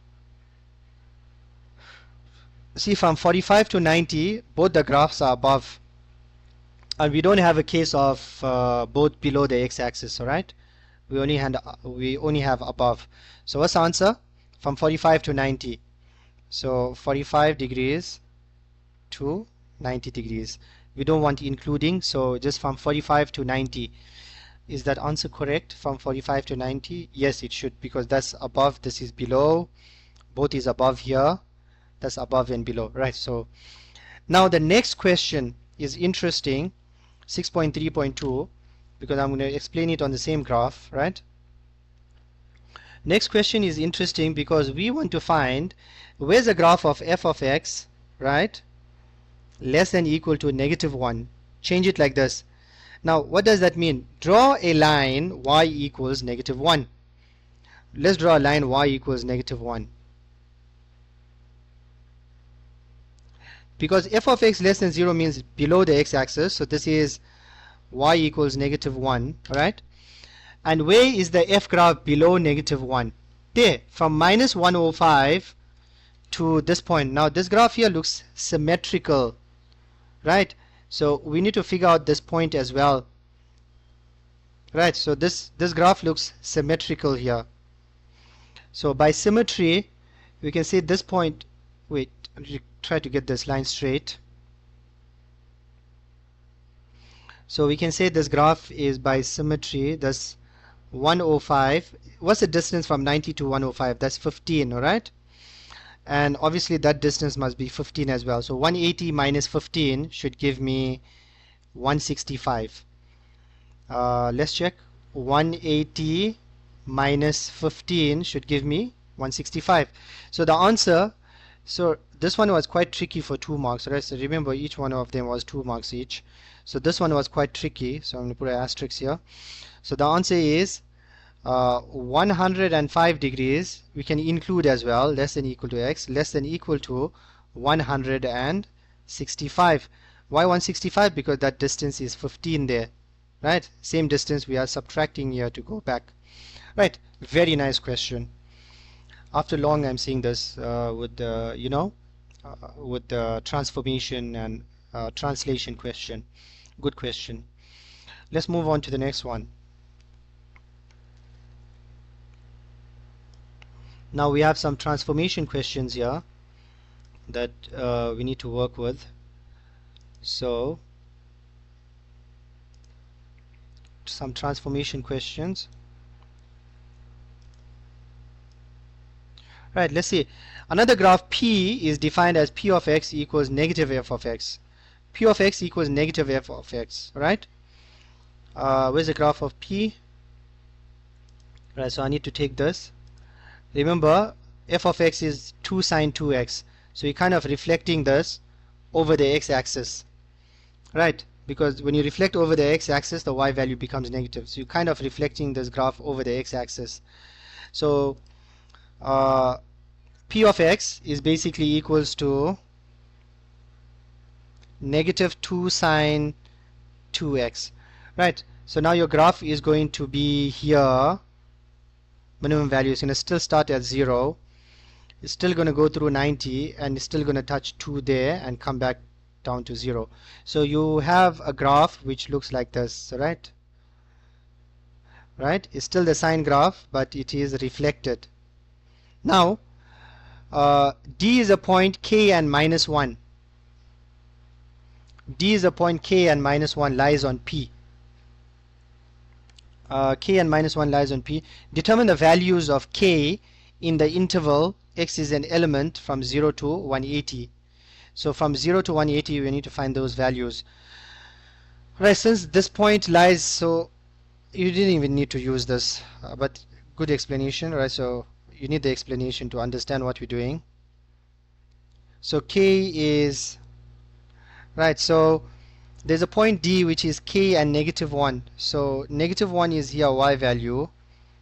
Right, so it can only be this point here, which is here. Right, so it can't be anywhere else. Oh, negative 1, okay, it can also be there. The point D can be located in 2 different places. It's either there or there. I think it might be 30 degrees because should be 30 or let's check, maybe 15. Yeah, I think it is 15 by symmetrical. See, you can substitute 15 degrees here. 2 times 15 is 30. Sine of 30 is, what is sine of 30? Half. Half times minus 2 is minus 1. So you're getting it right. So what's the value of k? D is k and negative 1. So we're going to say minus 2 sine 2k equals negative 1. So we're going to say sine 2k is equal to half, right? So 2k is equal to 30 degrees. So k is equal to 15 degrees. That's quadrant 1 solution, alright? Now where else is sine positive? It's also positive in the what you call in the second quadrant. So you can say 2k is equal to 180 minus 15. No, 180 minus 30 because the reference angle is 30, right? 180 minus 30 degrees, so that's 150 divided by 2, which is 75 degrees, and that looks like 75 as well, because if that is 15, using symmetry again, 90 minus 15 you should get is 75. Right, so nice question. There's 2 values of k. This was second quadrant, right? So values of k in the interval 0 to 180. So the value of k is 15 or the value of k is 75. Right, good questions, guys. Next one.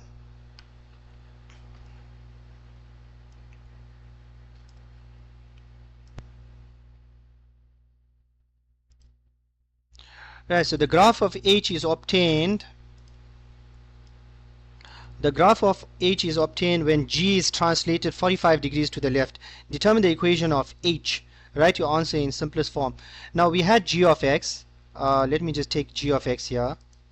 Right. Now we're taking g of x function and we're translating it 45 degrees to the left. Right, so 45 degrees left. Right, so moving, translate 45 degrees to the left.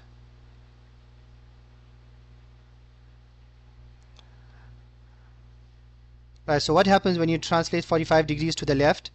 G of x now becomes h of x, which is negative cos x. You need to replace the x with x, not minus 45, plus 45. It works in the opposite direction, and then plus 45 again.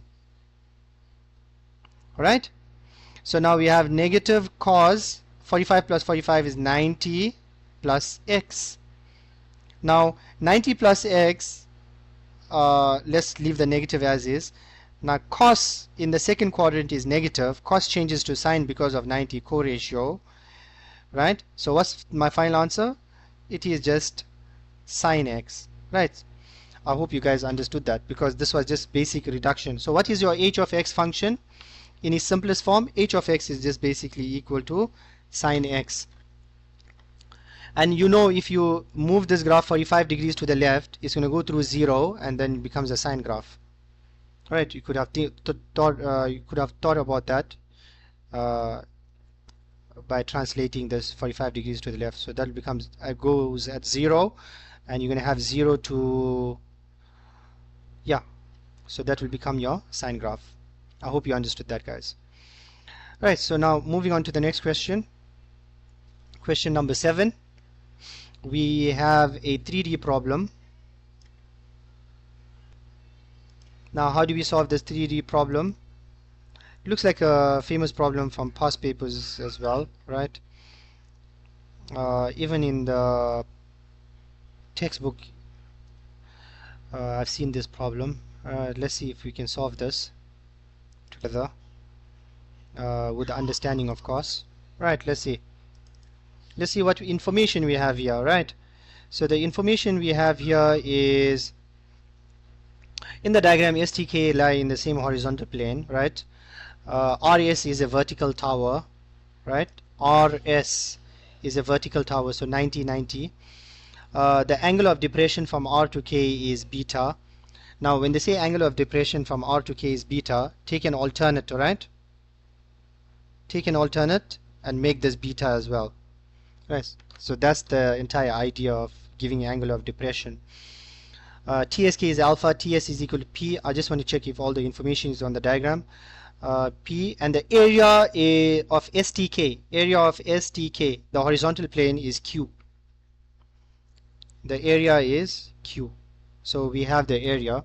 Now let's solve this problem. Question number 1. Determine. Alright, so we're going to try and do both the questions here. Lucky is just 7 marks.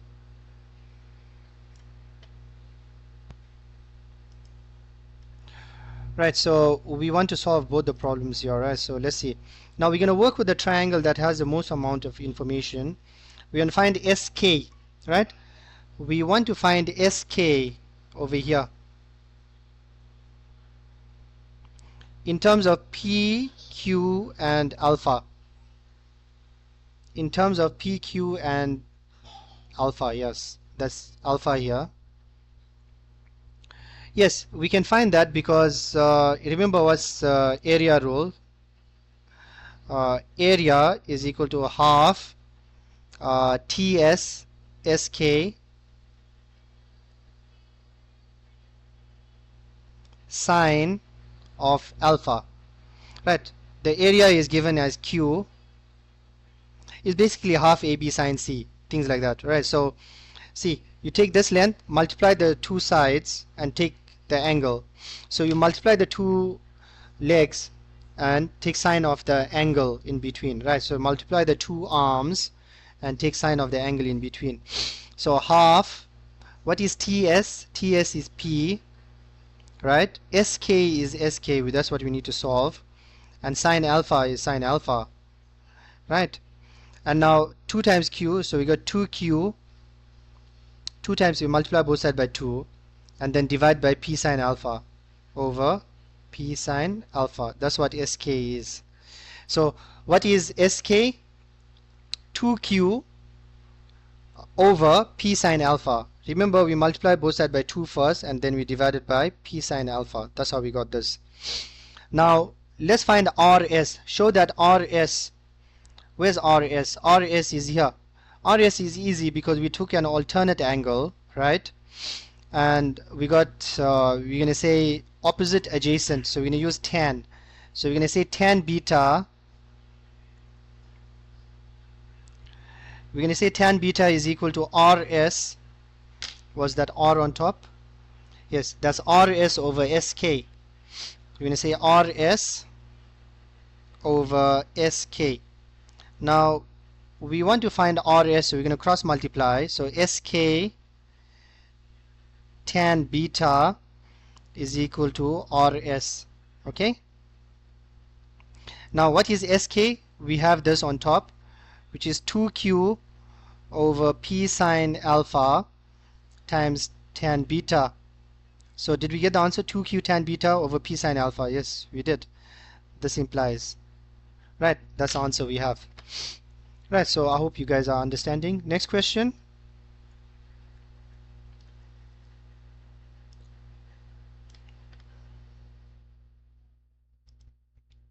Right, so last question on trigonometry. Right, it's been a nice simple trigonometry section. Just one to difficult question. I think this one here you could have got stumped with, and even this one here, and this one here maybe. Right, so nice trick questions. Calculate the size of alpha if alpha is less than 90. How is alpha less than 90? Calculate the size of alpha if alpha is less than 90 and RS is 70. P is, okay, we given RS is 70. Maybe we're trying to work this out, okay? I think we are trying to work this out. Calculate the size of alpha. Yeah, so I think we're trying to work this out. So we're going to substitute all the values here. RS is 70. 2 times Q is 2 times 2500. 2 times 2500. Tan beta, what's beta? Beta should be given 42. Divided by P. P is 80. And sine alpha, that's what we need to solve. Sine alpha. Now, cross multiply 70 times 80. That's, yeah, 70 times 80. What is 70 times 80? 5600. 70 times 80. We have 5600, right? So we got 5600 sine alpha is equal to, this is 5000 tan 42. Now divide both sides by 5600, so we got sine alpha is equal to 5000 tan 42 divided by 5600. Right, so we're going to take this answer to 4 decimal places. Please take 4 decimal places because you're going to get rounding off errors. So you're going to take 5000 tan 42 over 5600. So we got 0.8039. 0.8039. Right, so now we can say alpha equals sine inverse 0.8039, right? So therefore alpha is now equal to sine inverse answer. I'm just going to say sine inverse answer. So shift sine of answer, and I will get an answer which is 53,51 degrees. Right, so I hope you guys understood that. Now moving on to the next question. Now moving on to question 8. In the diagram, O is the center of the circle. Right, so we have the center of the circle, so we know these are radii, TO and OP. Use the diagram above to prove the theorem which states that the angle subtended by a chord at the center of the circle is equal to twice the angle subtended by the same chord at the circumference. In other words, angle at center equals twice the angle at circumference. Now in order to do this proof, you need to draw construction lines. So let's minimize this calculator. We don't need a calculator for proofs. So construct. So we're going to say construct line KOP, and we basically just use like exterior angles of a triangle to prove this, right? So it's not really that difficult. So we need to construct line KOP.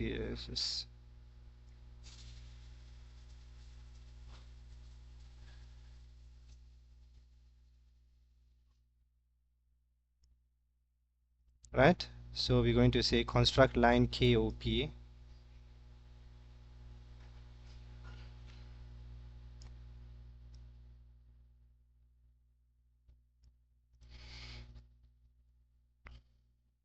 Make sure when you're constructing line, just break it up, okay?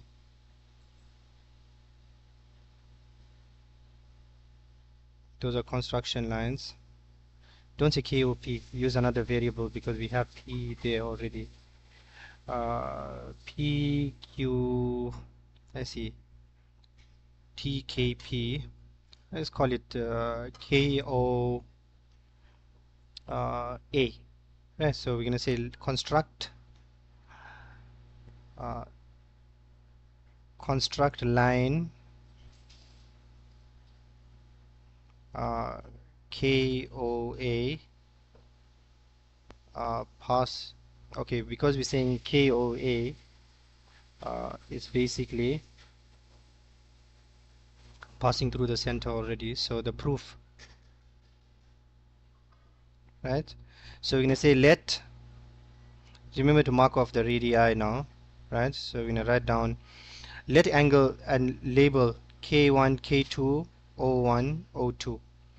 Now let angle K1 be equal to X and angle K2 be equal to Y. Now let's use, and we need to mark off, because we marked off all the radii, so remember K1 is X, this is Y. Okay, let's use another color here, right? So this is X and this is Y. Alright, so now let's look at this.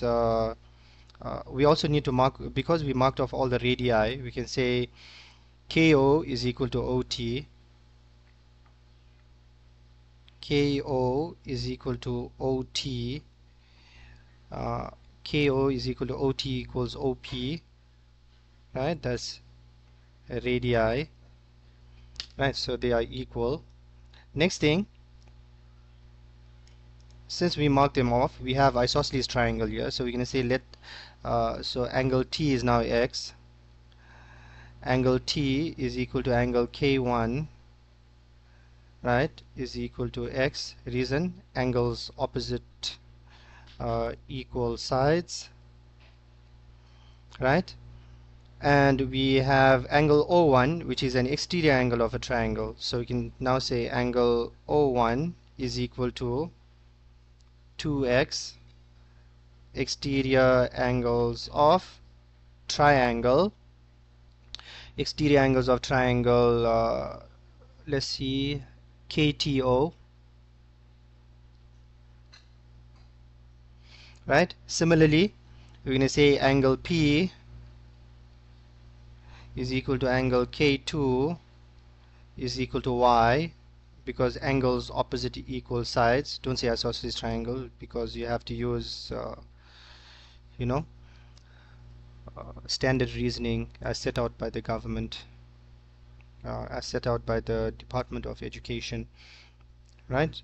P equals angle K2 equals Y, so we know this is Y, so angle O2 now becomes, remember this is 2x, so let's label this 2x and this is 2y.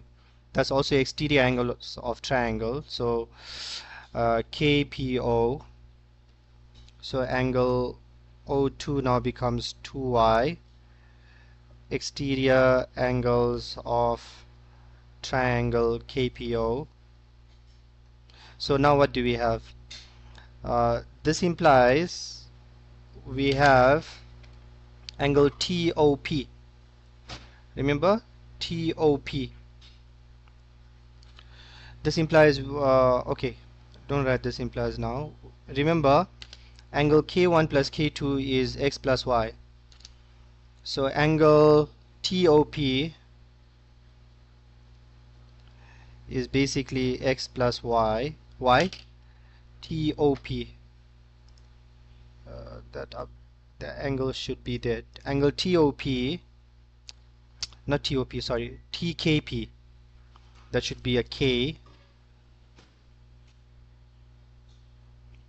We know TKP is x plus y, and comma, remember what is TOP? TOP is 2x plus 2y. We can take out 2 as a common factor. We left with x plus y. And what is x plus y? X plus y is TKP.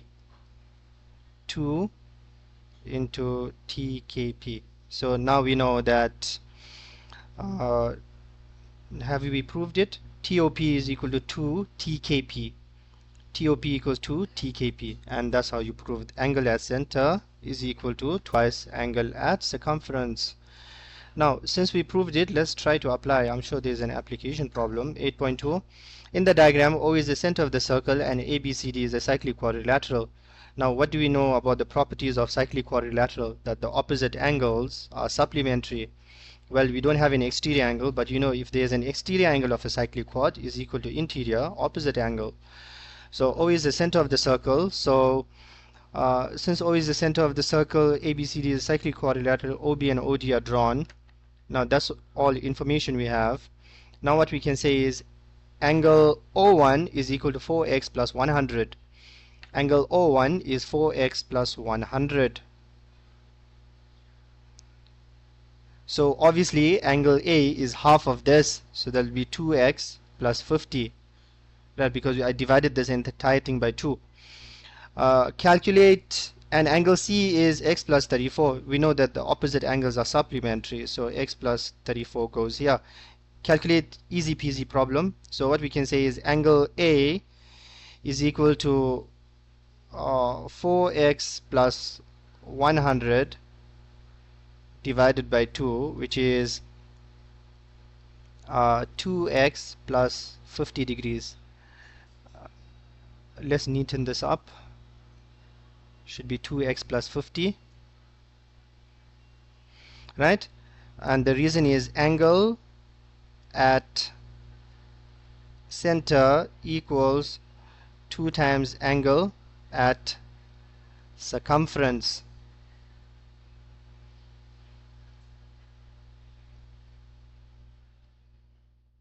Right, angle at center equals 2 times angle at circumference, and that's the angle sign. Alright, now we know that angle C is x plus 34, so we can say angle A plus angle C is equal to 180 degrees, and the reason is opposite angles of cyclic quad. What's a cyclic quad? ABCD. ABCD. Make sure to label the cyclic quad, and when you write angles of triangle, label it, alright? Because there are many triangles sometimes in the circles, and there are many cyclic quads. So we're just gonna write opposite angles of cyclic quad. What's angle A? 2x plus 50. And angle C is x plus 34. Are they opposite angles? Remember, the opposite angles are supplementary. So you need to add up 2x plus 50, and directly opposite that is x plus 34. opposite angles of cyclic quad are supplementary. So 2x plus 50 degrees is plus x plus 34 is equal to 180. Now we can just solve for x and give the answer. So we got 3x is equal to 180 minus 50 minus 34. 50 plus 34 is 84, and 180 minus 84, I think you're going to get 96. Let's just verify. You know, you have calculators, so and it's a really long paper, so you need to, you know, save some thinking capacity. Minus 50 minus 34, so we're getting 96, and 96 we're going to divide it by 3. Answer divided by 3, we're going to get 32. So x is equal to 32 degrees. Now there's other methods of doing it. You could have said angle O2 is 360 minus 4x plus 100. 360 minus 4x minus 100, right? So that's angle O2, and then you can say angle as center is equal to twice angular circumference, and take half of this angle, thus angles around the point, take half of that angle and equate it to x plus 34. That could have give you another method, right? So you don't have to use opposite angles of cyclic quad. Because they told us it's a cyclic quad, we just use the opposite angles. Nice. Right, so let's move on to the next question, which is 8.3. I think it is 8.3. Next question, let's see. So we just did this one now for 5 marks, and now we're doing this 8.3. Right, so 8.3.1. In the diagram, O is the center of the circle. Now very important, since O is the center of the circle, right, center of the larger circle, alright, and OB is the diameter. Since OB is the diameter of the smaller circle, remember that's going to be 90 angles in a semicircle. Chord AB. Now since we have, can you see what we have? We have a perpendicular, so these two lines will be equal. Remember, whatever I'm marking, I need to write down with reasons. Chord AB is a larger circle, intersects smaller circle at M and B. Right? So that's what we have so far. Write down the size of OMB, provide reasons. OMB is 90.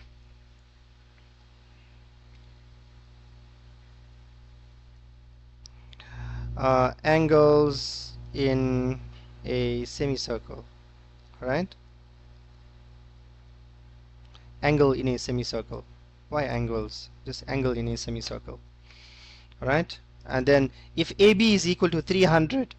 Now remember, if AB is 300, is it 300 or square root of 300? AB is square root of 300.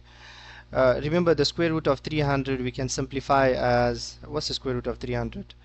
100 times 3, so 10 root 3. So that's going to become 5 root 3 and 5 root 3 because they are equal. And OM is 5 units. Since OM is 5, calculate giving reasons the length of OB. We can find the OB. You can just use Pythagoras to solve this. Let's check if the square root of 300 is actually 10 root 3. Yes, it is 10 root 3.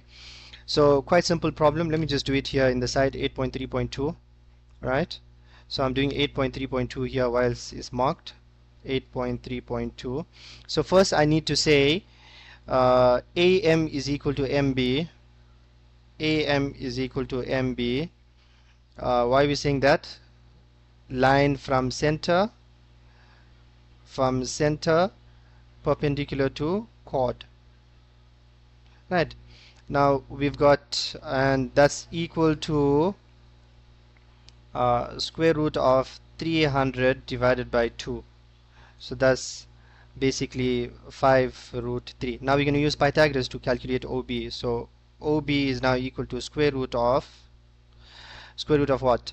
5 squared plus 5 root 3 squared. Right, so and you can just write down Theorem of Pythagoras, so just write down Pythagoras. It's an acceptable reason.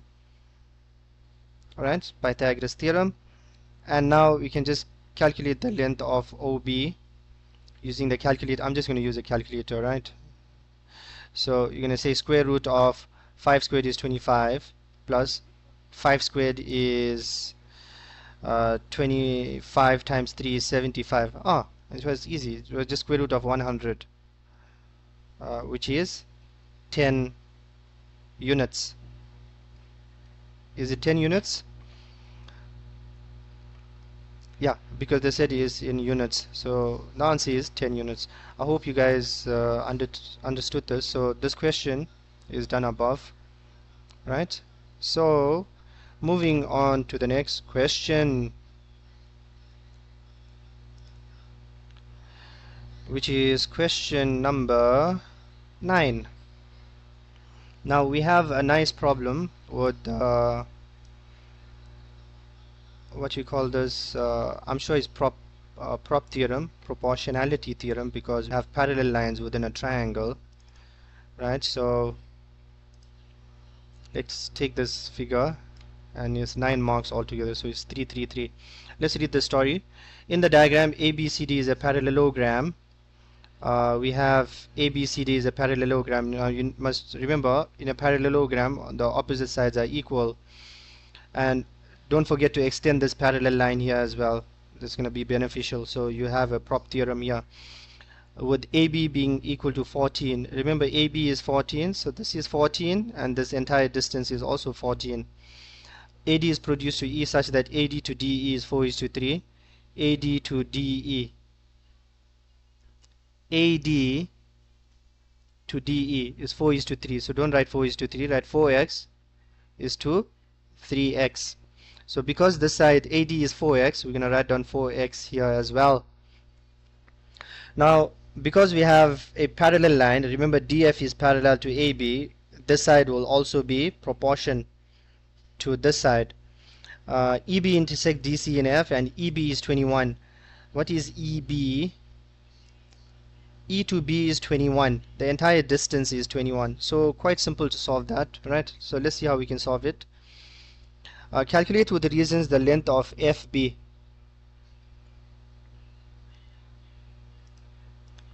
So I'm going to do it here, 9.1, right?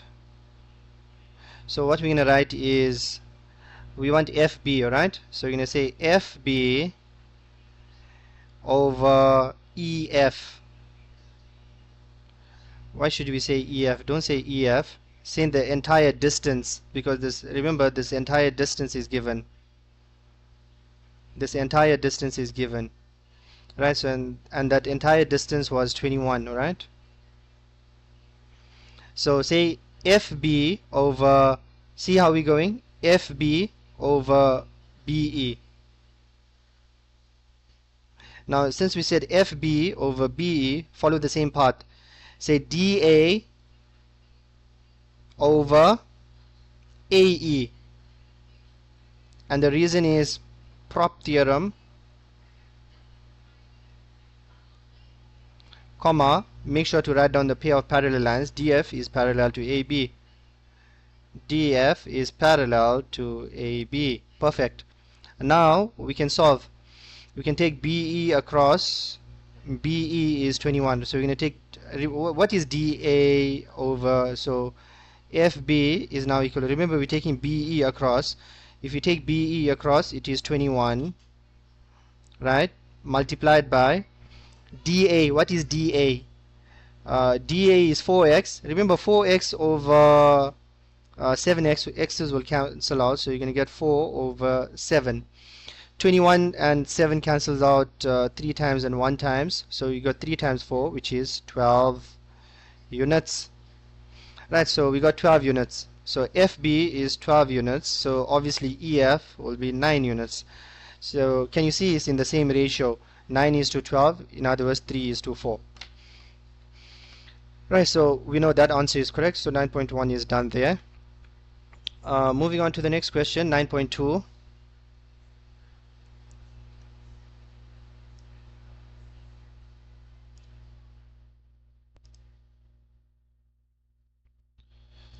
Right, so what we want to do is we want to prove that this is basically this diagram. We have EDF, E, we have E, EDF. So we want to take the first part, right? EDF is similar to EAB. EAB.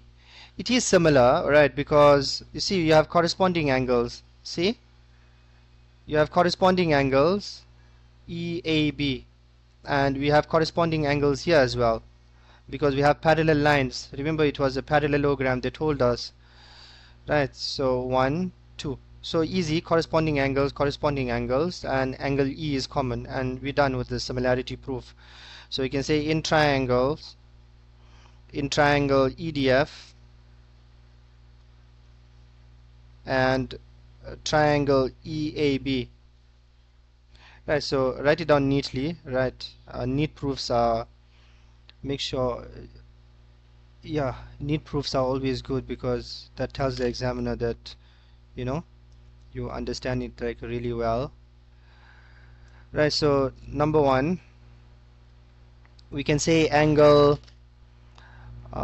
remember, you can label your diagram, so let's call it D1 A1 F1 B1. If so, this is going to be B1 B2, that's going to be D1 D2. So we can say angle A1 is equal to, okay, we can say angle D1 is equal to angle A1. So what is angle D1 is equal to angle A1. The reason is corresponding angles, because why is it corresponding? Because DF is parallel to AB. DF is parallel to AB. Same story here. We can say choose one from the smaller one. So angle F1 is equal to angle B1.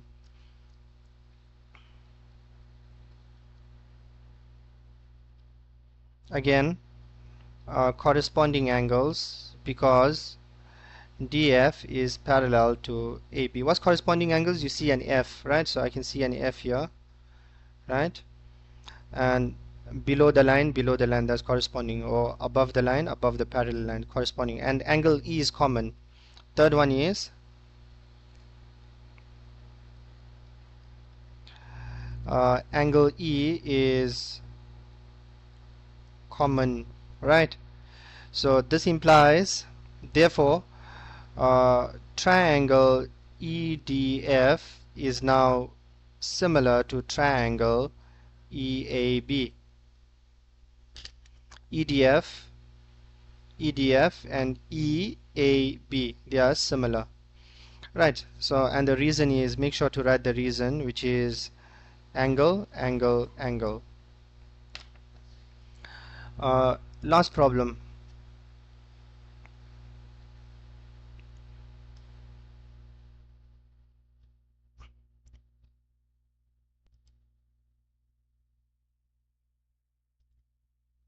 Now we must calculate with the reasons the length of FC, alright? Calculate with the reasons the length of FC. So I need that information there. So let's cut this out, alright? And because I need this information to explain to you what's happening.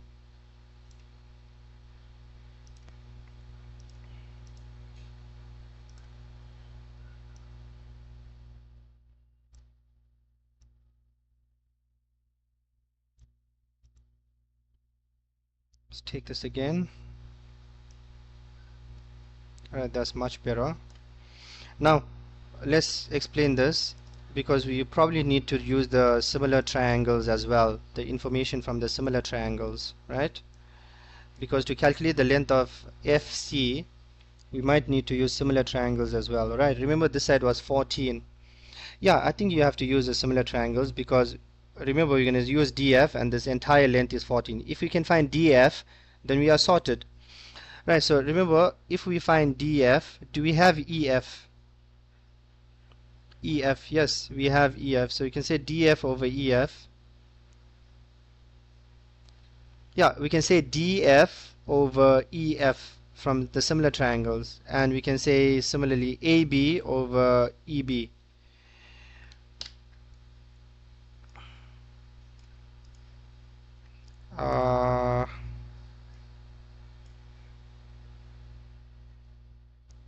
Remember, we need that part over here, and that's going to become my reason. So just don't put it here.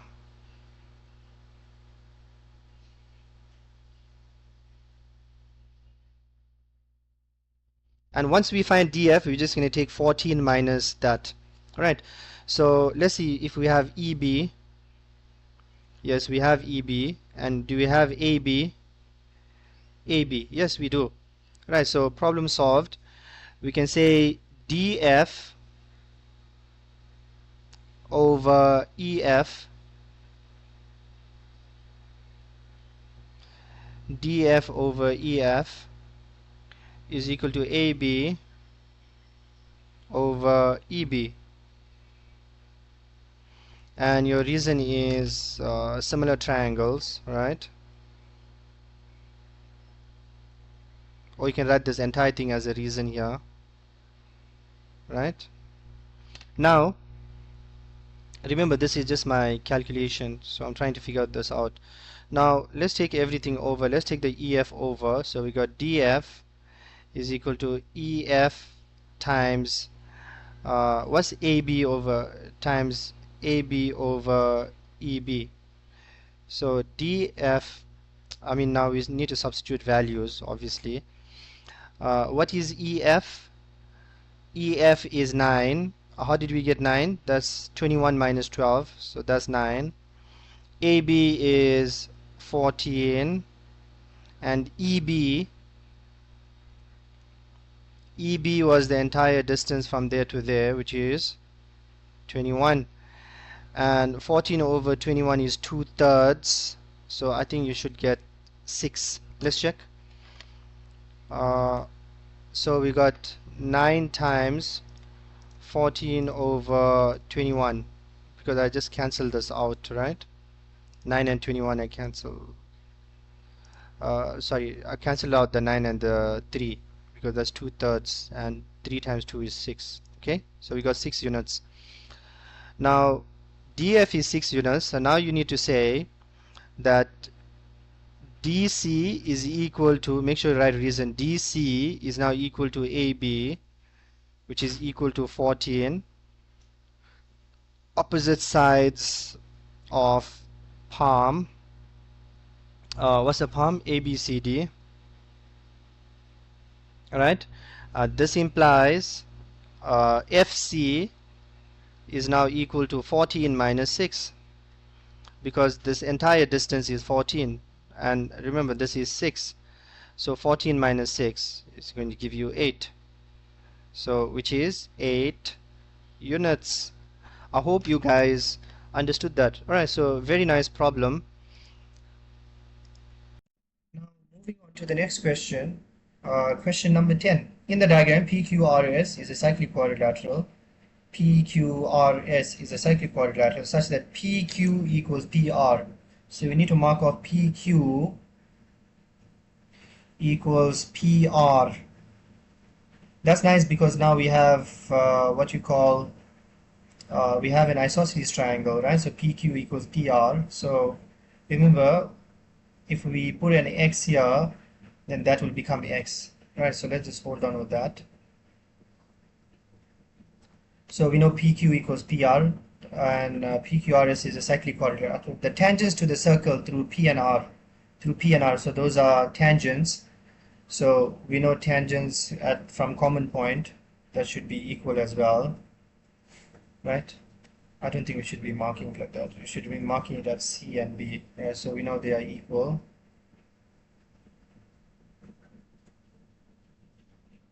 Tangents from common point, right? And because we know AR is equal to AP, and anything else, meet QS produced at A meets QS. I don't think there's like any other information, because cyclic quadrilateral, we've got tangents. The rest of the story is just saying RS produced meets tangent AP at B. RS produced meets tangent AP at B. Okay, PS is produced to meet tangent AR at C. Okay, that's just normal basic lines. There's nothing really exciting here. We don't have the center of the circle, we don't have diameter, we don't have radius, so there's hardly anything else to mark. But we got tangents here, right? Now remember tan chord theorem, we got tan chord here. You can get tan chord theorem from this side as well. We got angles in same segments, opposite angles of cyclic chords, so much of information. We want to prove that angle S3 is equal to angle S4. So let's try to prove angle S3 is equal to angle S4. Right, so remember we are talking about tangents. So start by making angle P4 equal to X.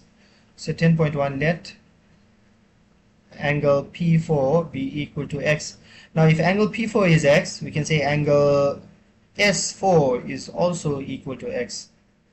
So angle S4 equals angle P4 is equal to X. And now why is it equal to X? Because tan chord theorem. Tan chord theorem. Okay, so basically it's like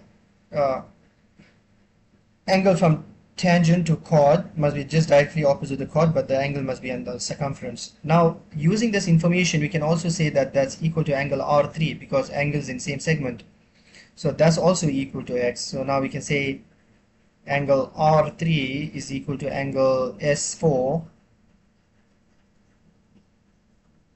is equal to X. Now remember I'm making a relationship between this one, and that's angles in same segment. Or you can say tan chord, but now you have to say angle R3 equals angle P4 for tan chord, but it's fine, we can say angles in same segments, right? Now we got angles in same segments, that's X. Now let's try to choose S3 here. Now using S3, can we get anything using S3? Remember we need to prove that angle S3 is also equal to X. So I got S4 to be X. How will I prove that angle S3 is also equal to X? We want to prove that angle S3 equals angle S4. Angle S3 is exterior angles of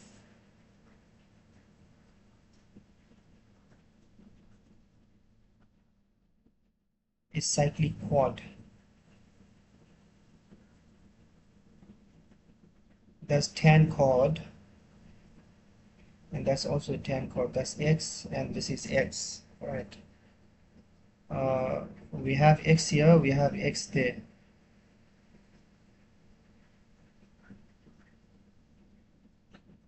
All right. Angle S3 equals angle S4. Why are they X and X? All right. Now remember we mark this off. RP equals PQ, so we can say the entire angle Q, angle Q1 plus angle Q2, or RQP, is equal to angle R3, which is equal to X. Now why is that equal to X? Because angles opposite equal sides. We have isosceles triangles. Remember that information was given. Angles opposite equal sides. Remember the angles opposite the equal sides will also be equal, right? So X there, the base angles are X and X, and I think now the problem is solved, because if you're looking at angle Q to be equal to angle S3, will it be equal? Is angle Q equal to angle S3? Yes, it is, because that's an exterior angle of a cyclic chord. See, this is a cyclic chord. Exterior angle is equal to interior opposite angles, right? So problem solved. So now angle S3 is equal to angle RQP, which is equal to X, because we have exterior angles of cyclic chord.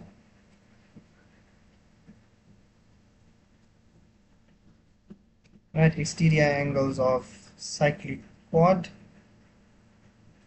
What's the cyclic chord? PQRS. Right, so now we prove both of them equal to X. So this implies angle S3 is now equal to angle S4.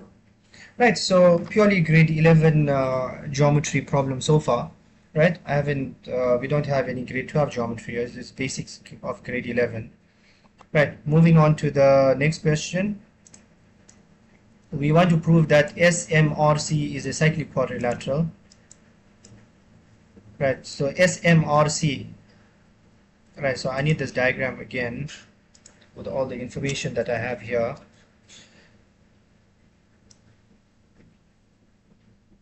Right, so far that's my information I have. Let's paste it here, and so I can prove this. Remember, the information just gets carried over to the next problem, to the next problem.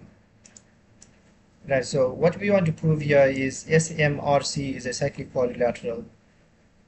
What was that endpoint? That point was A.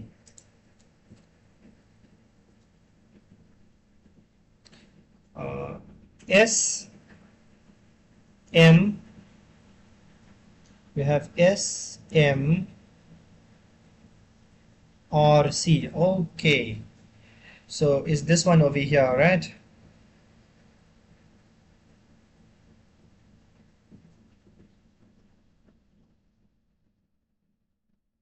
So we're going to prove that that is a cyclic quadrilateral.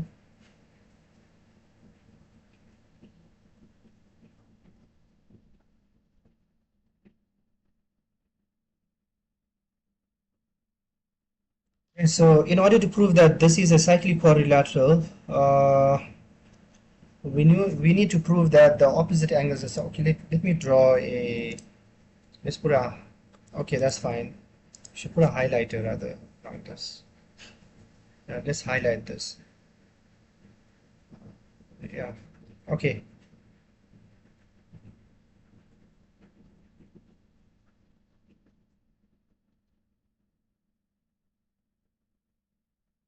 SMRC, right? That's a cyclic quadrilateral.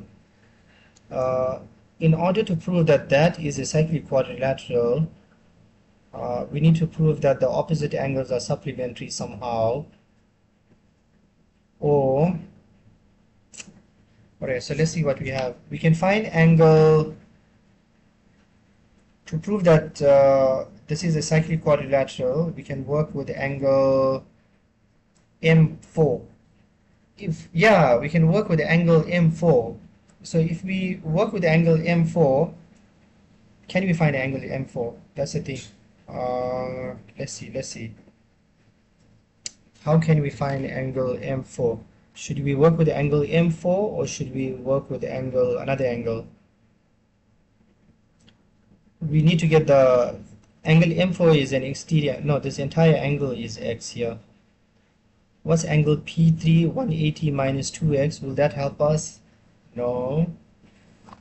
Okay, we got X and X. We can take opposite angle. This is angle, what you call this? Okay, we can take angle S1, which is X, right? And we can say this here, I'm trying to get the converse exterior, right? So this here is equal to interior opposite angle. So I need to prove that angle R1, R2 is equal to X. And is angle R1, R2 equal to X?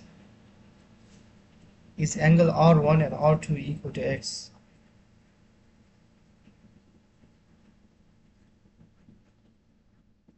See, this is an exterior angle, interior opposite angle. If I can prove that angle R1, R2 is X, problem solved.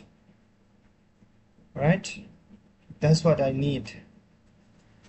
In other words, I need P1, P2 to be X. Because remember, I have an isosceles triangle here. Okay, so I'm getting somewhere. So first we should say angle S1 is equal to X. Angle S1 is equal to angle S4 is equal to X because of vertically opposite angles. Right, so we know this is X. We write it in red here. Okay. Right? So we know that is X. Okay, so we know this angle here is X.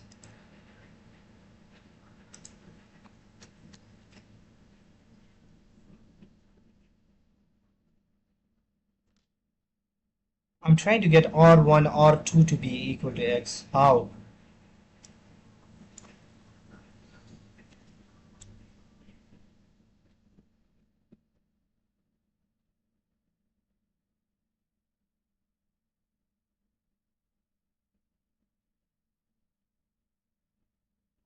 Right, so now I've got this to be X. So I'm trying to get an exterior angle here. Remember, this line is extended outwards. So I'm trying to get this exterior angle over here to form something. Angle S1, trying to get converse exterior angles of cyclic quad, right? Is equal to interior opposite angle. Right, so we should focus our thought on R1, R2. We know angle R1 is equal to angle P2. So if R1, R2 is X,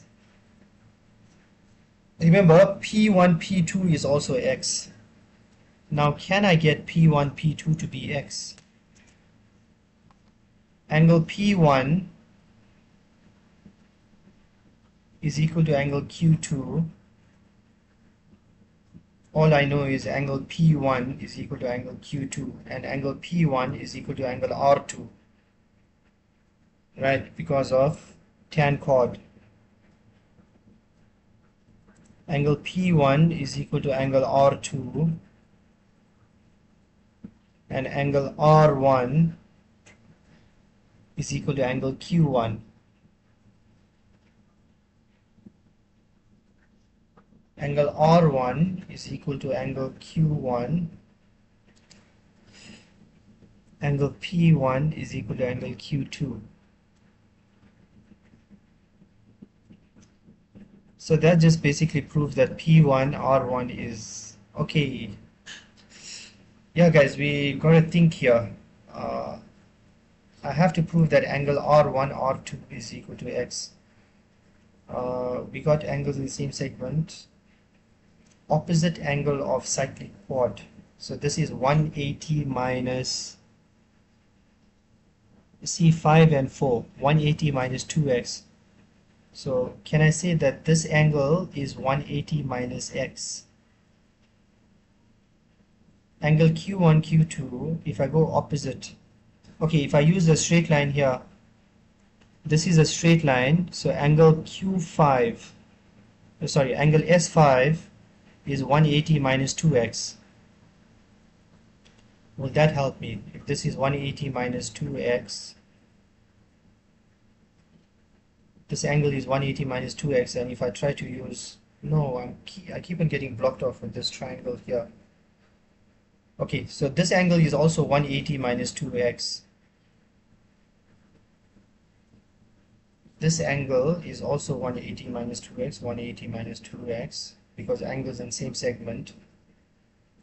Angle P1, there has to be a relationship between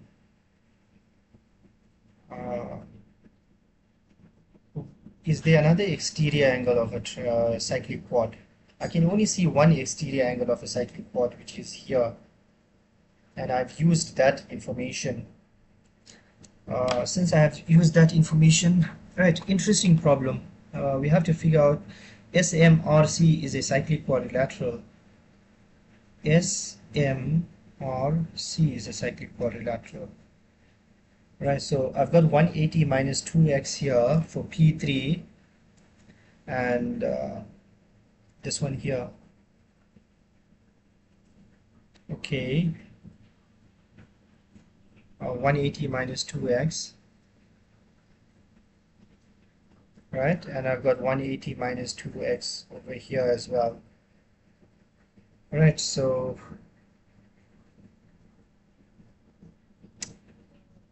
let's check this triangle here. No, if I call this P1 is y, then I will get y over here as well, and I will get y there, and Q1 will become x minus y, because x minus y plus y. Remember, I'm taking Q1 to be x minus y, and this one here becomes x minus y, because tan chord. Alright, now x minus y plus y, that becomes x. Okay, so we kind of proved that, so we don't need that 180 minus 2x. Use the other tangent. Nice, so you see how you got to think, guys.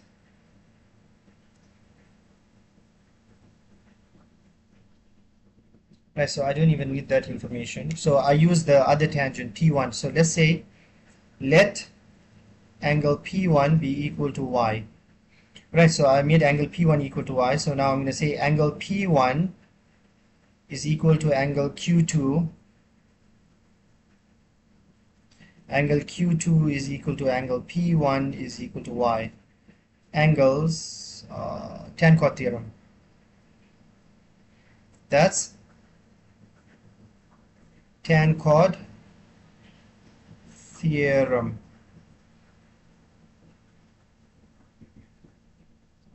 Yeah, that's tan chord theorem. Then we can say angle R2 equals Q2. Angles in same segment. Right? That's also equal to y. And remember now angle Q1 becomes x minus y. Right? Angle Q1 now becomes x minus y. Let's take this a little bit down and put the order of the, you know, the order right.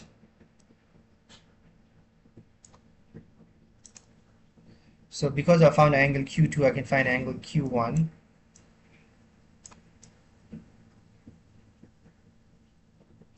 Right? And now because I can find angle Q1, because I can find angle Q1, then I can say angle R1 because of tan chord theorem. Right, just neatening this up.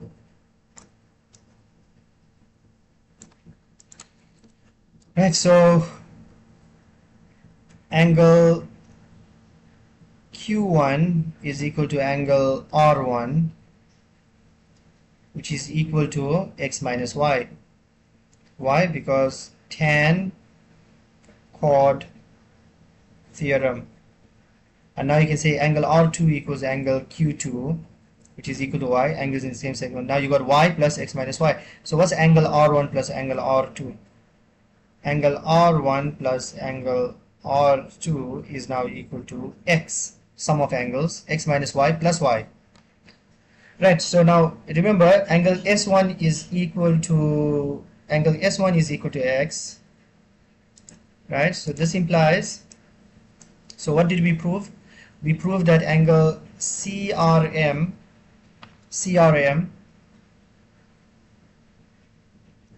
is now equal to angle S1.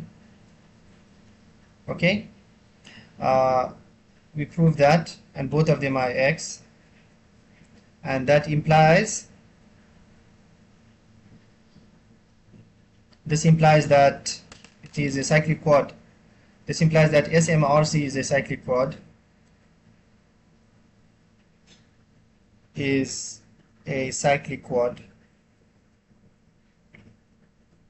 right? And why it is a cyclic quad? Because converse exterior angles of cyclic quad. Right, I hope you guys understood that. Right, so it was just a matter of using a different variable to get that answer. Next one.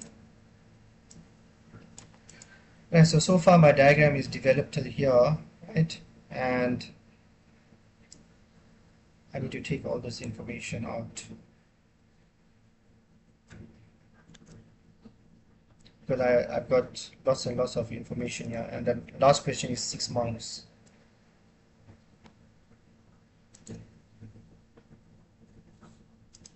Right, and the last question is 6 marks.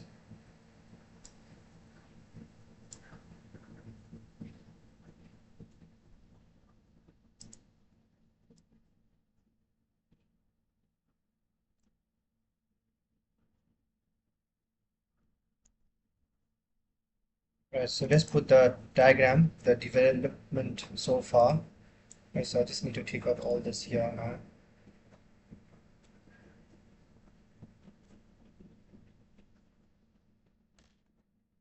Right, so let's take out all this, like that. Alright, so make sure as you develop the diagram, use the information from the diagram to solve the next problem and the next problem and the next problem. Uh, that's how we attack the, you know, Euclidean geometry.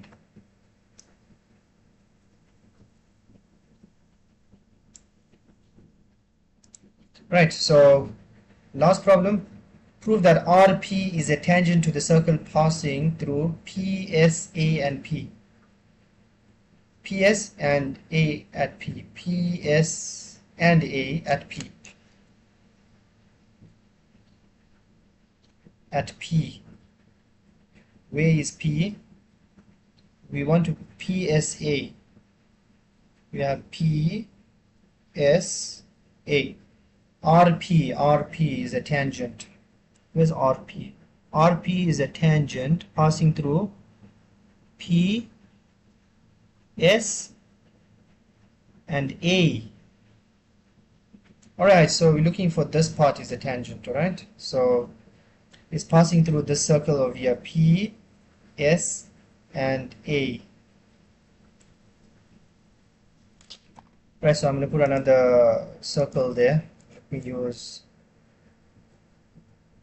this information.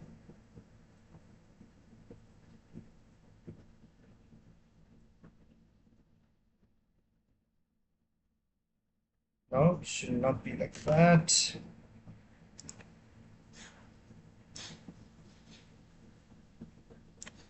Trying to get a tangent through P, S, and A, alright?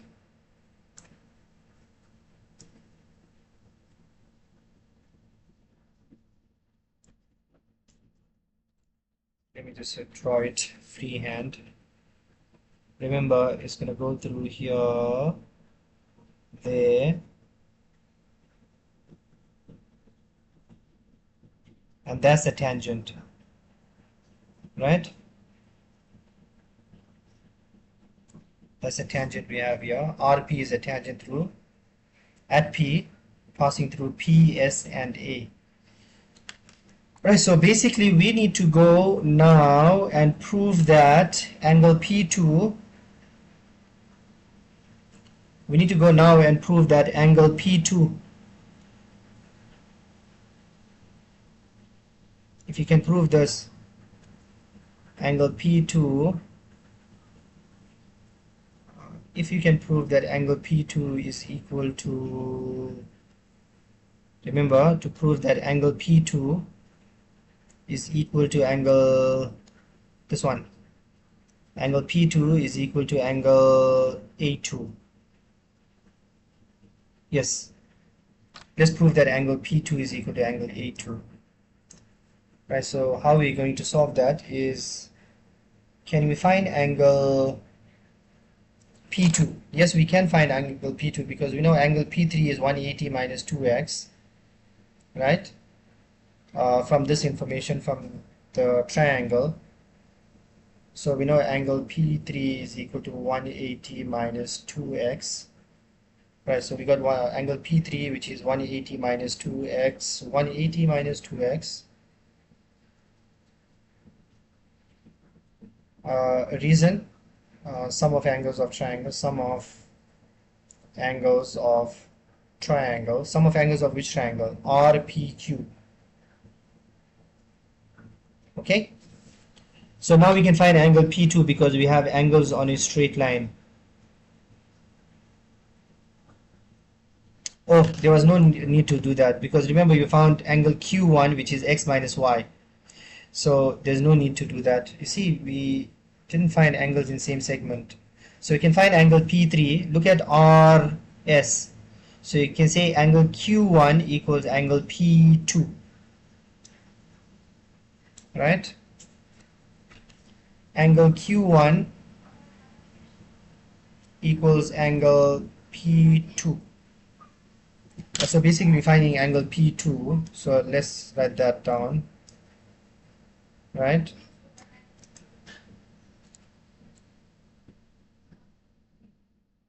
So angle P2 is equal to angle Q1, and which is equal to x minus y, because we have angles in same segments, right? So since we have angles in same segments,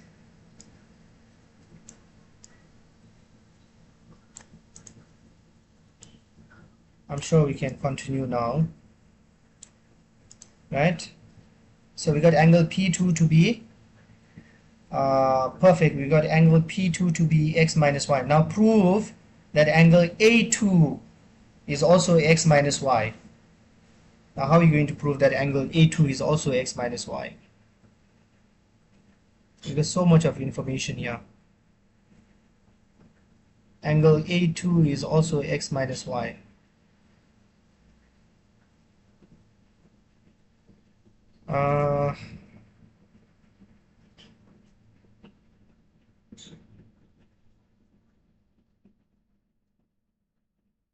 Let's see how we can find it.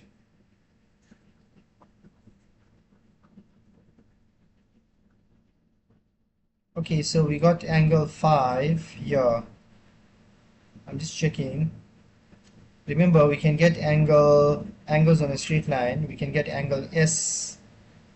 We can get angle S2. I'm trying to get this angle here. Okay, how can we get this angle here? This is x minus y, and that's equal to this angle over here. Let's look at this triangle. Okay. Look at this triangle over here. I kind of have like an exterior angles of triangle. Watch here.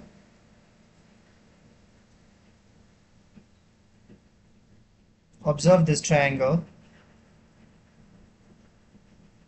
carefully.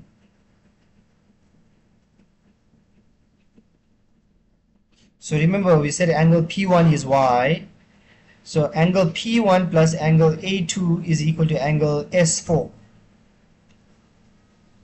Angle, let's write that down and then solve. Angle, what do we say? Angle P1 plus angle A2 is equal to angle S4. That's because we have exterior angles of triangle. We have an exterior angle of a triangle. What's a triangle? PAS. Now, what's angle P1? Y. What's angle A2? That's what we need to find. What's angle S4? That's X. So angle A2 is now equal to x minus y. And problem solved. This implies angle P2 is now equal to angle A2. Therefore, RP is a tangent. Therefore, RP is a tangent to the circle. Therefore, RP is a tangent to circle. Circle what?